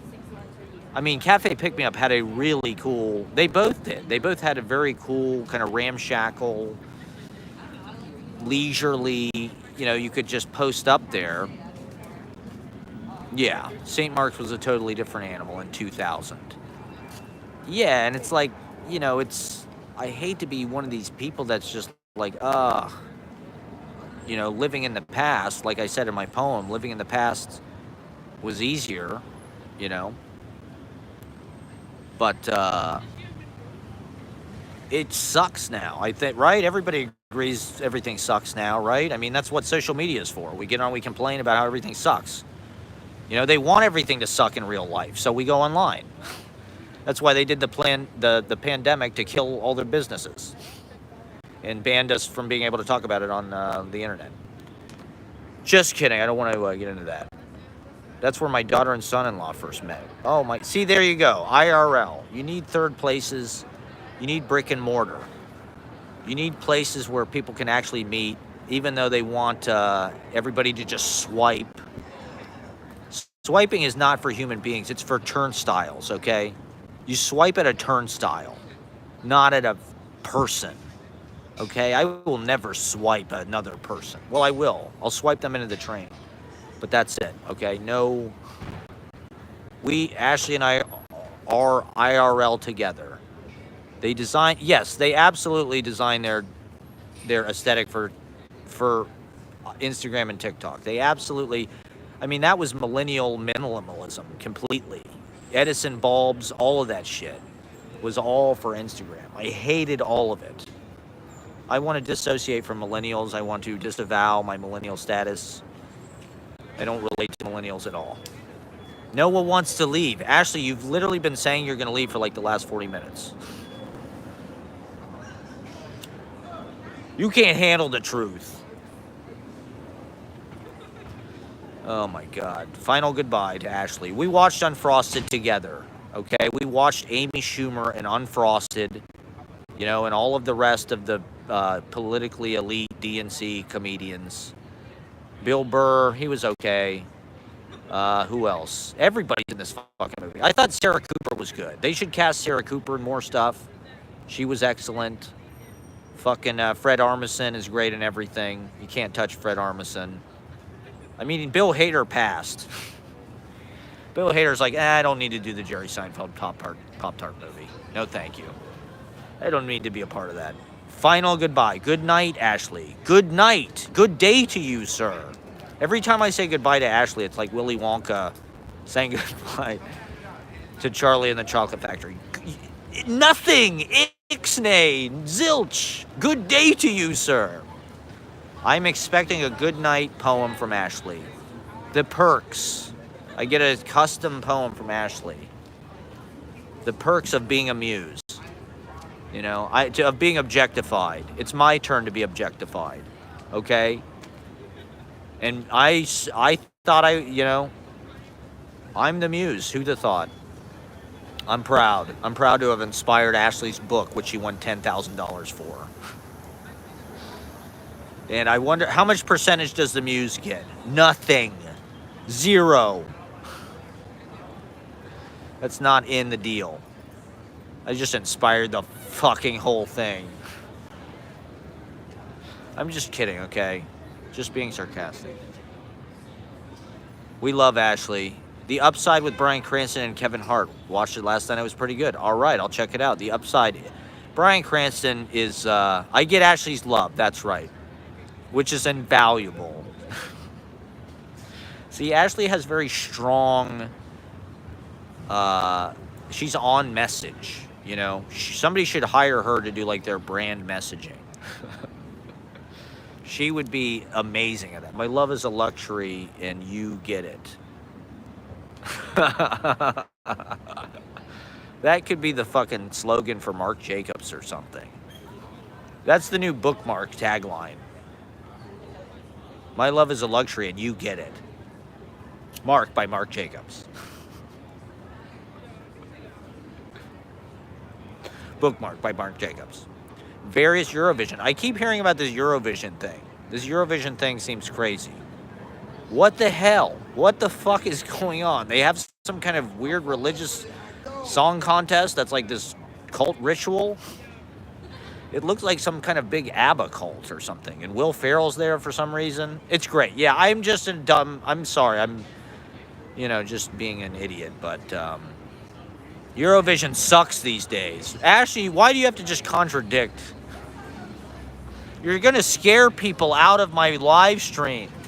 Just be nice, for Christ's sake. These people want to participate in the online community. You're fucking scaring them. I'm an NPC cosplayer, all right?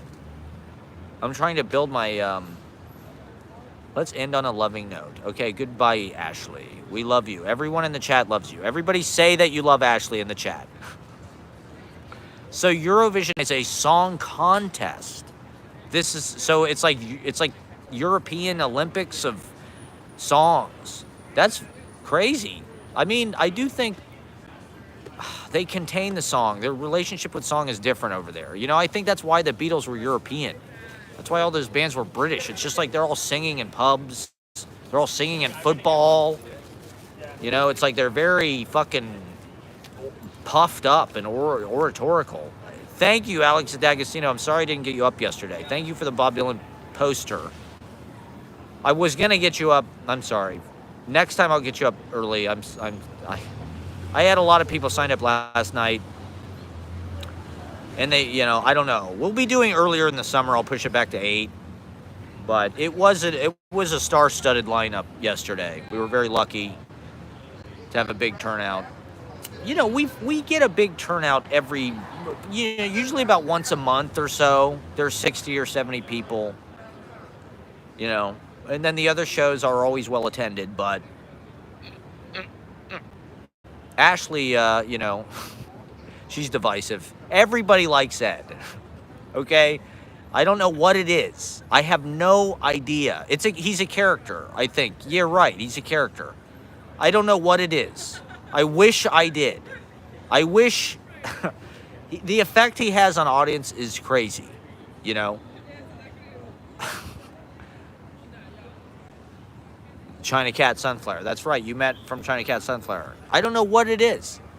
It's like immediate.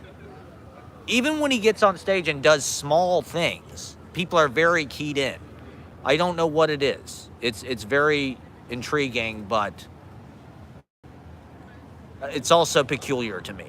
You know, don't get me wrong. You know, I think Ed is great. You know, Ed is one of my friends. You know,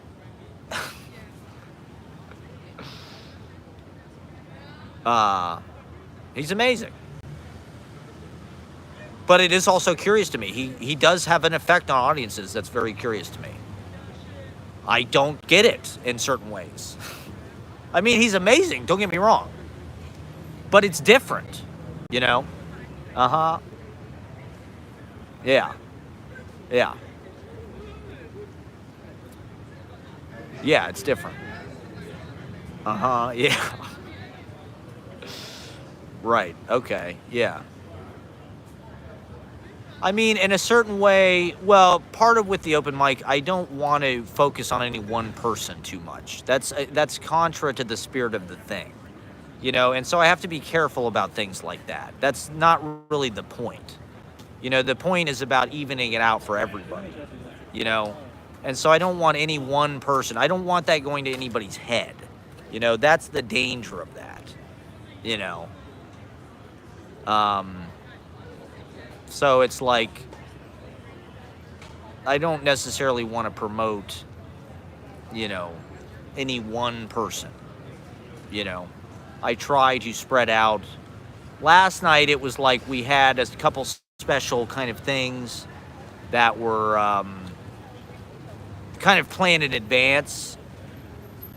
You know, I mean, I don't get out as much as I would like, but my friend, she's doing a book tour, and so it was like she wanted to use the open mic as part of her book tour, so that was amazing. And so she brought some friends out that were reading. They were incredible. You know, and it's like there's a lot of talented people. I try to give new people a spotlight. I try to give, you know, people that haven't been seen as much, because it's an open mic. It's not really meant to, you know, it is a show.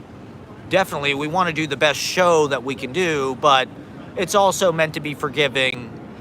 And, you know, you have people of all skill levels. It's people, a lot of people, it's their first performance they've ever done, you know, on reading on a stage or something. And, you know, there's people that really don't perform very much at all who are incredible. You know, there are some people that it's like they only come out and do an open mic once a year or something, or once every few months, and they're just like very good, you know. They're exceptionally talented. I mean, it's one of the things that's hard about doing it is you're just like, honestly, I feel like I know less about what it takes to make it, you know, because I've seen so many people that to me are as talented as anybody I see who's famous. You know, I see a lot of people who have incredible voices, write incredible songs, you know, who are very funny, who have great presence. Part of the difference, I guess, is just like packaging it all together. You know, getting it all to click where you have your look down, you have your material down. You know, there are things that are kind of amateurish that maybe you do on stage that, like, you know, like last night, I mean, I just fucking was all over the place, you know, but that's part of my attack. You know, it is about, like, just going kind of all out and freeing people up to go all out. And going beyond control. And reaching, you know, you want to reach some kind of like more furious energy or more kind of passionate energy. You know, a lot of it is about passion and catharsis, you know, like reaching something that feels like you're really riding some kind of wave, or you're catching some kind of wind of something that's actually moving and kind of fired up. That's what you know, why I go to extremes on stage.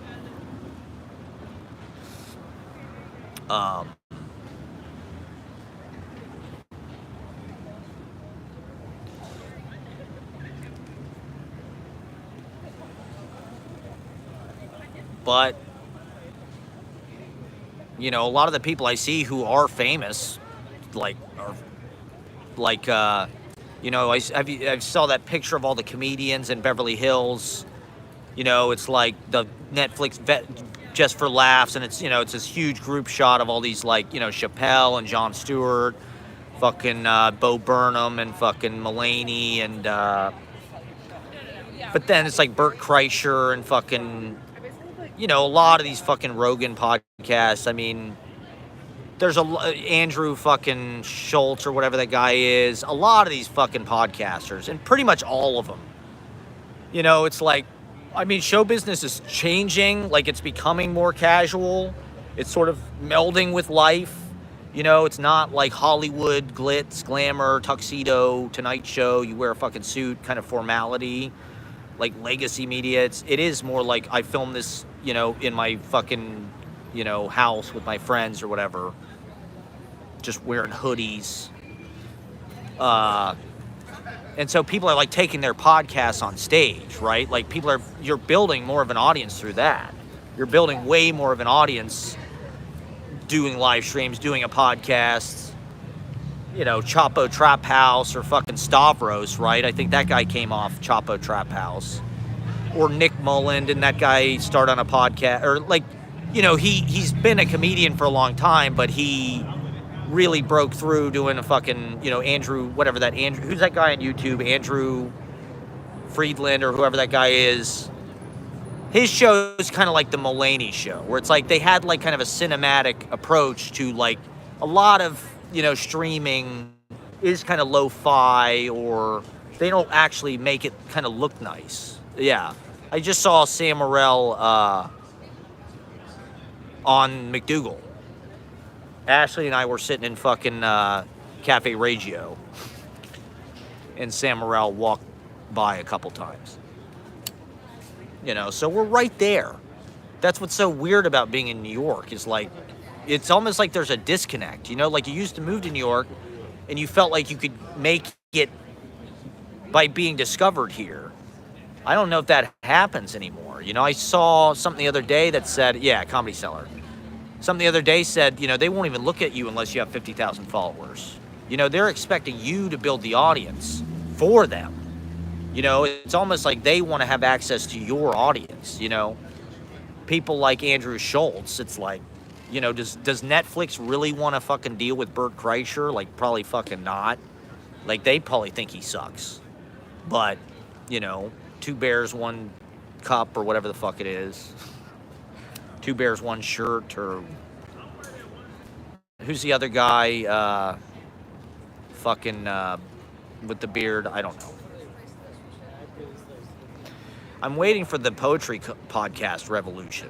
You know, when are poets gonna fucking break through, and like Netflix is a fucking line of poetry? Where's the Netflix is a haiku festival? God damn it! Why don't they promote some real culture? Netflix is a sonnet festival.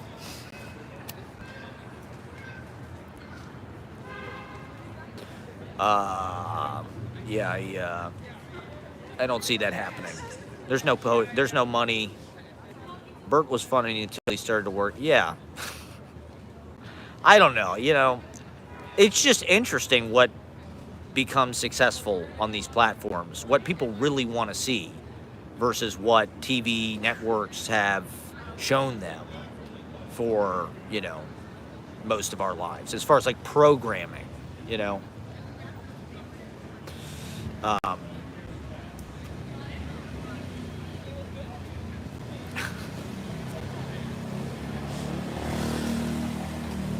And that's what the vlogs are about. And what poetry is. You know, poetry is kind of, at least outside of the MFA thing or the kind of tin house, you know, fucking stone soup, prairie schooner, whatever, confessional, you know, finished poem school. You know, poetry can work kind of in the margins, work in sort of a not totally professionalized, financialized space. I mean, that's kind of the thing that I liked about it, is it's just a place to do what you want to do, you know, and not be judged. But within poetry, there's this whole hierarchy of what people think you should do and the way a poem should be. And you need to edit and you need to, like work on things and like revise them and all of that bullshit. You can't just live stream it out. And so nobody wants to publish my shit in their fucking lame zines. But that's okay. That's their loss. I'm not going to change my goddamn poetry for anybody, okay? I'm 40 years old. I've been doing it this way a long time. I know what I want to do, and I'm doing it. And, when people see you read for 5 minutes and have an opinion about what you should do, I'm sorry, but, like, maybe they haven't really taken the time to think about what you're doing and actually fucking, evaluate it based on that. And I think going big and going for something risky, going for something different is the point. And making something new, making a new form, writing the now, writing the way it is now, writing the way the world is now, the speed, the fucking, yeah, absolutely freestyle. Abso-fucking-lutely. I'm a freestyle poet.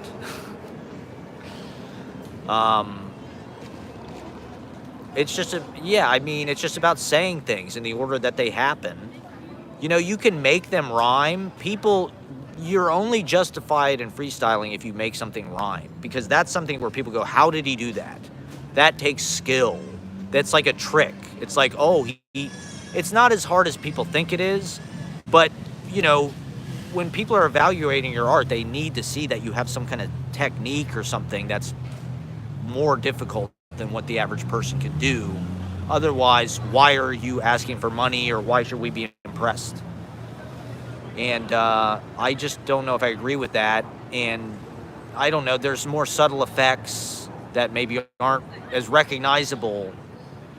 Like there's internal rhymes, there's recurring sounds, there's recurring clusters of letters, there's recurring colors, there's recurring percussion, or you want to hit a certain tonality or timbre, or some kind of ASMR, friction kind of texture. You want to hit a certain texture. That's what you're going for, and the rules of what people have done, the way that people in the past have already broken through barriers for you to go to those places. You don't have to write with fucking semicolons and masculine endings and AABB, or everybody writes Charles Simic poems now. Every fucking person I see writes goddamn Charles Simic, James Tate poems, and it's like, I'm just sick of it. That's not what I do. That's not what I want to do. I hate that stuff. I'm sorry, I don't want to hear it. To me, that is what poetry is, with a capital P, to most people. That's why I don't do that.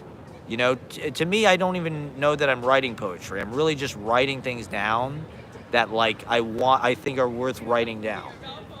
Things that occur to me in my mind, in speech, things I overhear, things in the media, like Warren Beatty saying, I fucked them all.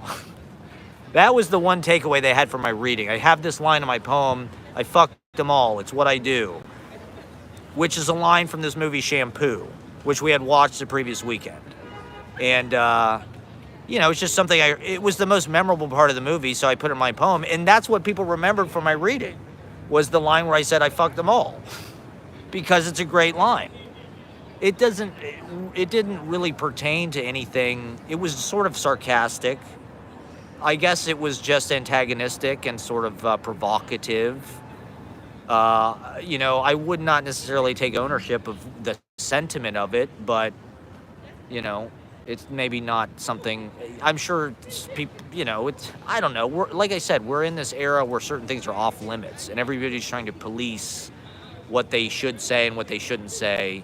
And I'm not trying to promote any kind of like negative, violence or anything like that. Like, I don't want to, but I also don't like, I don't know. it was just natural to write that down. I don't know. So I wrote it down. So freestyle is an interesting way to put it. I mean, in, the Robert Frost thing, playing tennis without a net. Well, I don't know. That could be interesting. It wouldn't be tennis, but it could be interesting. It'd be like performance art.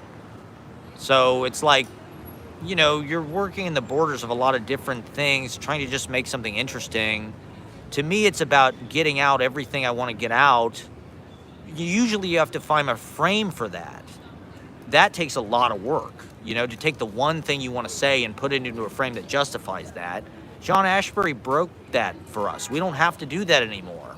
John Ashbery made it so you can just write whatever comes into your head, and that is what it's like to experience life. The experience of reality is much different than the way that most poems clean it up and make it safe and digestible for like your emotional immediate gratification and your sort of like mind expansion, impressive, like wow, that guy's a great writer. I don't want to do that to people. I don't want to go up on stage and have everybody go, wow, this guy's great, this guy's amazing.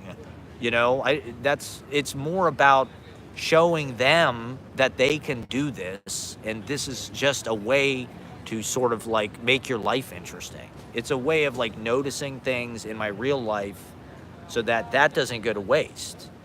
I can go through my day, I can salvage funny things that, you think of, or, that's what a haiku is getting at. That's what all, those kind of, the volta, that turn of the phrase, that happens. I've got a volta every line practically. You can put the volta anywhere. And, and a sonnet never ends, really. It's kind of a lie. Like, your mind never stops going.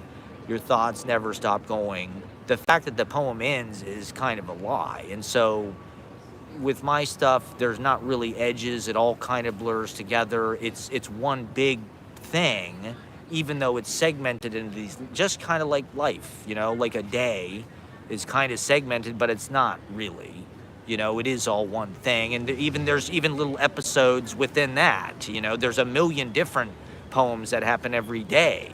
Like that guy offered me $100. That's a little poem, or fucking, meeting Ashley's dad. That's a fucking poem. Or Ashley in the chat. That's a fucking poem, or whatever it is, And so these are the things that I'm trying to get across. I don't really do a good job because everybody just thinks I suck at poetry. Or like, I need an editor. I need to edit. And there's truth to that. Like, I do edit. I'm selective about what I read. There are certain things I leave out. But I also try to pre-edit by only writing down things that are worth writing down.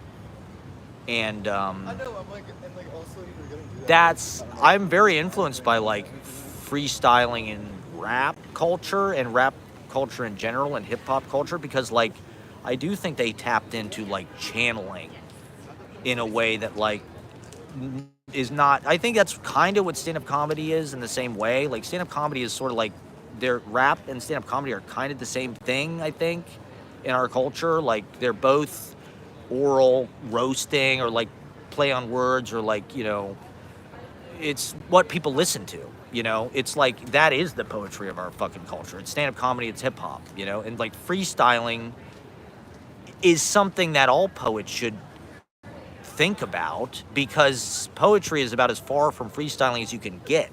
Revision is the opposite of freestyling. You can't revise. It's like whatever comes out of your fucking mouth. And I kind of like that. I think it's more human to embrace everything that manifests than like,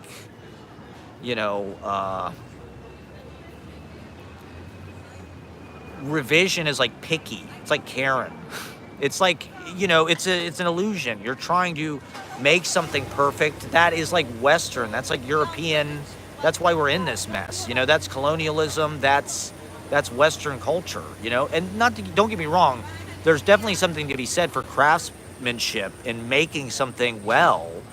But, you know, they didn't even have the capability of revising things until it was all in your fucking head. It was all freestyling until, you know, chisel and tablets and paper and shit. So Homer he wasn't making it up, but like it was in his brain, just like Biggie and fucking Jay-Z and people that don't write their shit down. To some degree, I think it has to be in your head, you know, like I just find myself at odds with poetry world because MFA and just the way that people accept what a poem is has to be revised, finished, deliver some kind of emotional like gift to you in a package that like is very neat. And it's just like, I don't know, in real life, that's why streaming is such a thing. We're in a streaming era. We're in an era where there are more opportunities for improvisation, for sharing things. I think it's you know, it's kind of it's a white attitude, you know, to be anti-improvisation. You know, jazz is something that's very influential on a lot of literature that I like and on me in a lot of ways. And, it's something that isn't really embraced anymore. You know, people expect songs to be recorded perfectly and be, you know, deliver the same kind of like emotional gratification every time and deliver the same thing every time. I'm kind of more into reinterpretation, things changing, kind of things living and developing, and that's living in the now. You know, it's like being a theater actor. It was kind of frustrating to me. You have to do it the same way every time. To me, it's an opportunity to play the song differently, to get new things out of it, to find new interpretations, new emotions, new room in that line. Doing it the same way every time would be like you just want to kill yourself. You know, like a machine can do that. You know, like that's what the machines are for. I can do this live stream once and say what I want to say.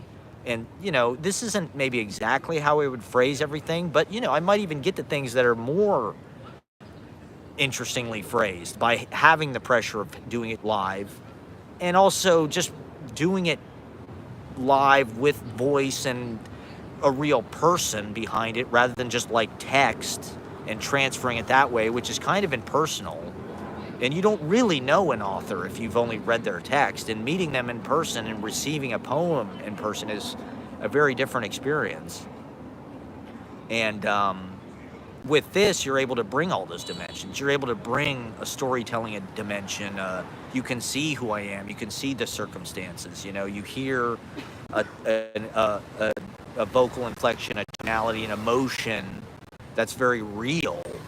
You know, as an actor, this is kind of what I'm trying to do, like get to something that like I'm feeling what I'm saying as I'm saying it. That's very hard to do with something that you've rehearsed. That's what the job of an actor is, you know, but it's like really fucking hard to feel what you're saying in character. So with poetry, that's what I try to do. With the sort of immediacy of my diary form, you know, like at the reading last week, I basically read the most recent things I had written that I hadn't read yet. And, you know, maybe it was kind of wet paint and like it hadn't dried and was kind of, you know, I didn't really have distance on it, but it also felt alive. It felt like stuff I could relate to. And it's as immediate as it can get. Like these are the best lines I thought of this week. They're in this sort of like mental, you know, liturgical montage that like I'm delivering to you through speech, so you have to listen and like complete the picture in your head and make the mental movie in your head. It's not just, you know, like I scripted it out and shot the whole thing. It's like there's an immediacy to it, and there's but I mean, I probably couldn't get up in front of an audience and freestyle a poem that would be it still is edited. Like I said, it is like these are the strongest things I thought of that week. And so when I, say fucking whatever line, theophilosophical hermit amongst the people, it's like that's an important thing that I want to say, and it's something that I consider worth thinking about. Is it like a poem that like I can read well, that's something that's also frustrating to me. It's like people that I see who really work on stuff, it's like they have to read the same poems every time because it's harder to write that stuff. And maybe that's because it's better and it'll last longer, but like it's also like, you see people read the same poems over and over again. I don't know. I'm just trying to do something different where it's like I'm trying to hit in a different way. I'm trying to be topical. To me, it's a little bit like a monologue, like that fucking they do on a Tonight Show or whatever. It's like, here's the emotional news of the week. Let me fucking, it's not like about the actual news. It's sort of about my life. It's sort of about my inner life. It's about things that happen to me. Maybe news of the scene, gossip. Maybe it's about political stuff or the bigger world. But Bruce Andrews said it was like Colbert's Meanwhile. He said it reminded of Meanwhile, which I think Meanwhile on Colbert is just like he took all the jokes that he didn't use in his monologue and like put him into one. He said ice shavings. It's ice shavings. So it's like ice shavings, I guess. So I wrote a poem called Ice Shavings. But Bruce Andrews watches Colbert, and he said he's got great writers. Somebody said, who was it? Somebody said Colbert's the smartest man in America. I think it was Bruce Andrews. I think I read an interview where he said Colbert is the smartest man in America. Somebody said that. My dad also watches Colbert, so I don't know. Maybe Colbert is the fucking, what 70-year-old people who don't watch Fox News watch. He's the anti-Fox News. I mean, Jon Stewart. Did Jon Stewart Jay Leno The Tonight Show? Or The Daily Show? I feel like Jon Stewart kind of Jay Leno'd that show. Where, like, Trevor Noah came on for a little while, but then Jon Stewart came back, and, like, I don't know. I mean, he's kind of icing it. He's kind of doing a great job, I gotta say. Nobody does that better than him. I do wish he'd run for president. Why doesn't Jon Stewart just put us fucking all of out of our misery and goddamn run for president? Save us. People would vote for him. It's not going to be RFK Jr. with his crackhead voice. But we love him. We love him. We love the plant, the industry plant, who's married to Larry David's wife, who's married to Cheryl. Curb Your Enthusiasm in the White House. It makes perfect sense, actually. That's why it has to be fake. Just like everything. It's all a conspiracy. It's all planned. Yeah, I think that's why Jon Stewart stepped away. He was like, I did Bush. You got to figure this one out. We just, it was bad medicine. Yeah, brainworm. The brainworm. Yeah, so, all right, maybe I'll start walking to the fucking train or something. I did want to talk about Bruce Andrews. Stewart faded away right before Trump and came back post-Trump. I do remember Jon Stewart being at some kind of WWF thing. He was at WWE. I don't think he was at WrestleMania, but there was some fucking WWE thing they did. He was on SmackDown, and I'm pretty sure he was at a pay-per-view. Jon Stewart's a G, he's super liberal, but like, he's super advocate for the 9/11 firefighters and stuff. And he fights hard for them, like he's also at WWE and doing wrestling shit for some reason. I didn't know he was into that, but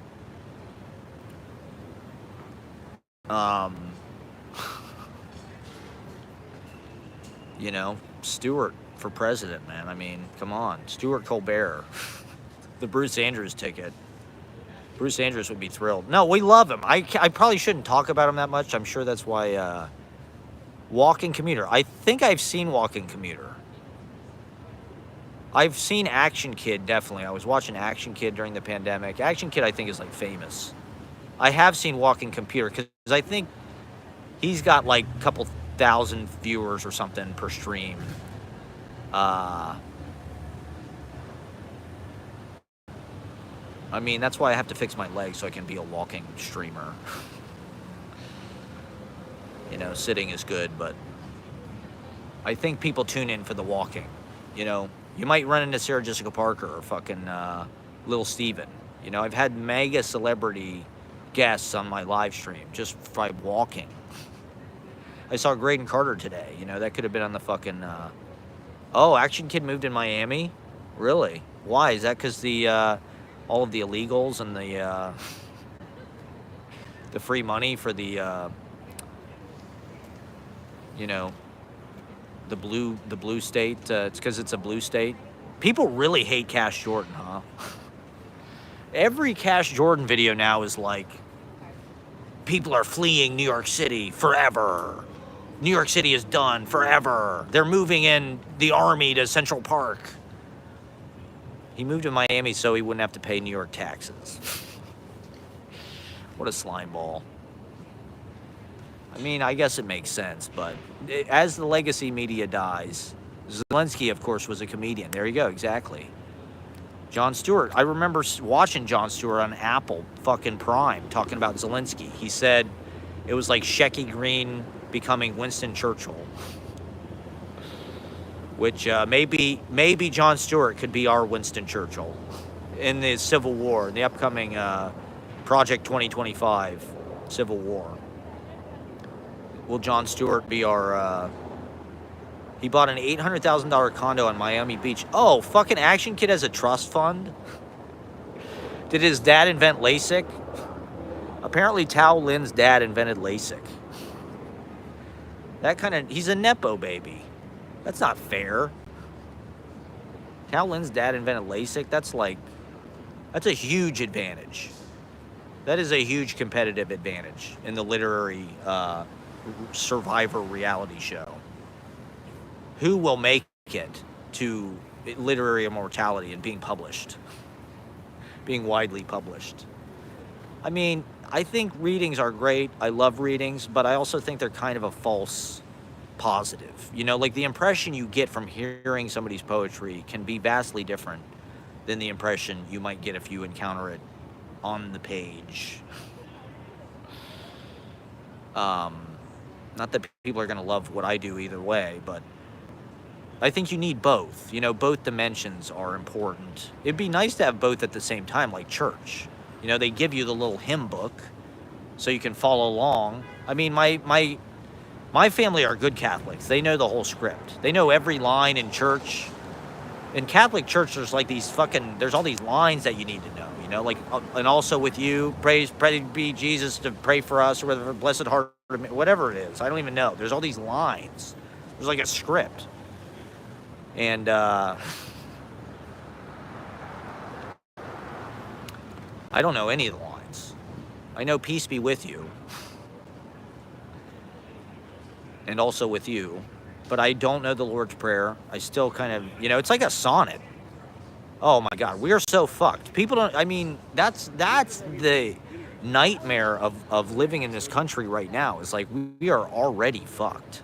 You know, the Supreme Court is already 6-3, and they're gonna vote anything, you know, like it could be real bad.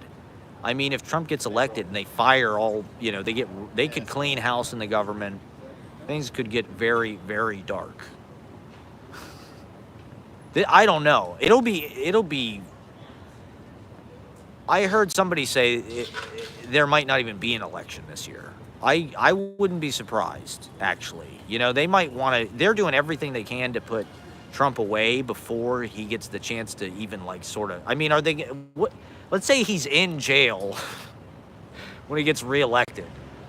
What are they going to do? Are they going to take him from jail to fucking the White House? I guess they probably will. That's the most likely scenario I see.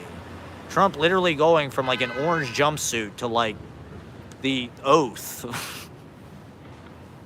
Taking the oath. in handcuffs and pardoning himself immediately. Somebody said Biden should have pardoned him. It's like, what are you, insane? I don't know. It's a race to put the guy in jail. He's falling asleep every day in court. It's insane. It's really insane. I mean, living in this country, they want it to be as intense as possible. I don't know why. They want to boil us alive. I don't know why. You know, apparently they have some kind of capital flight plan. Billionaires have some kind of capital flight plan where, like, they don't need us anymore. They're jettisoning the United States. They're throwing us to the dogs.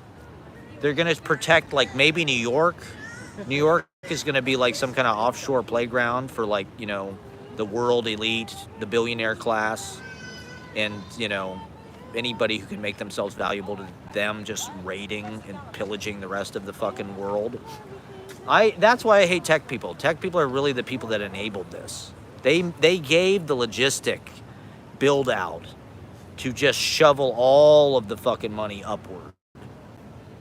And that's what we're seeing. In New York, it's just like the most visible manifestation of just like the evaporation of the working class world that was here before, the interesting immigrant kind of refugee New York.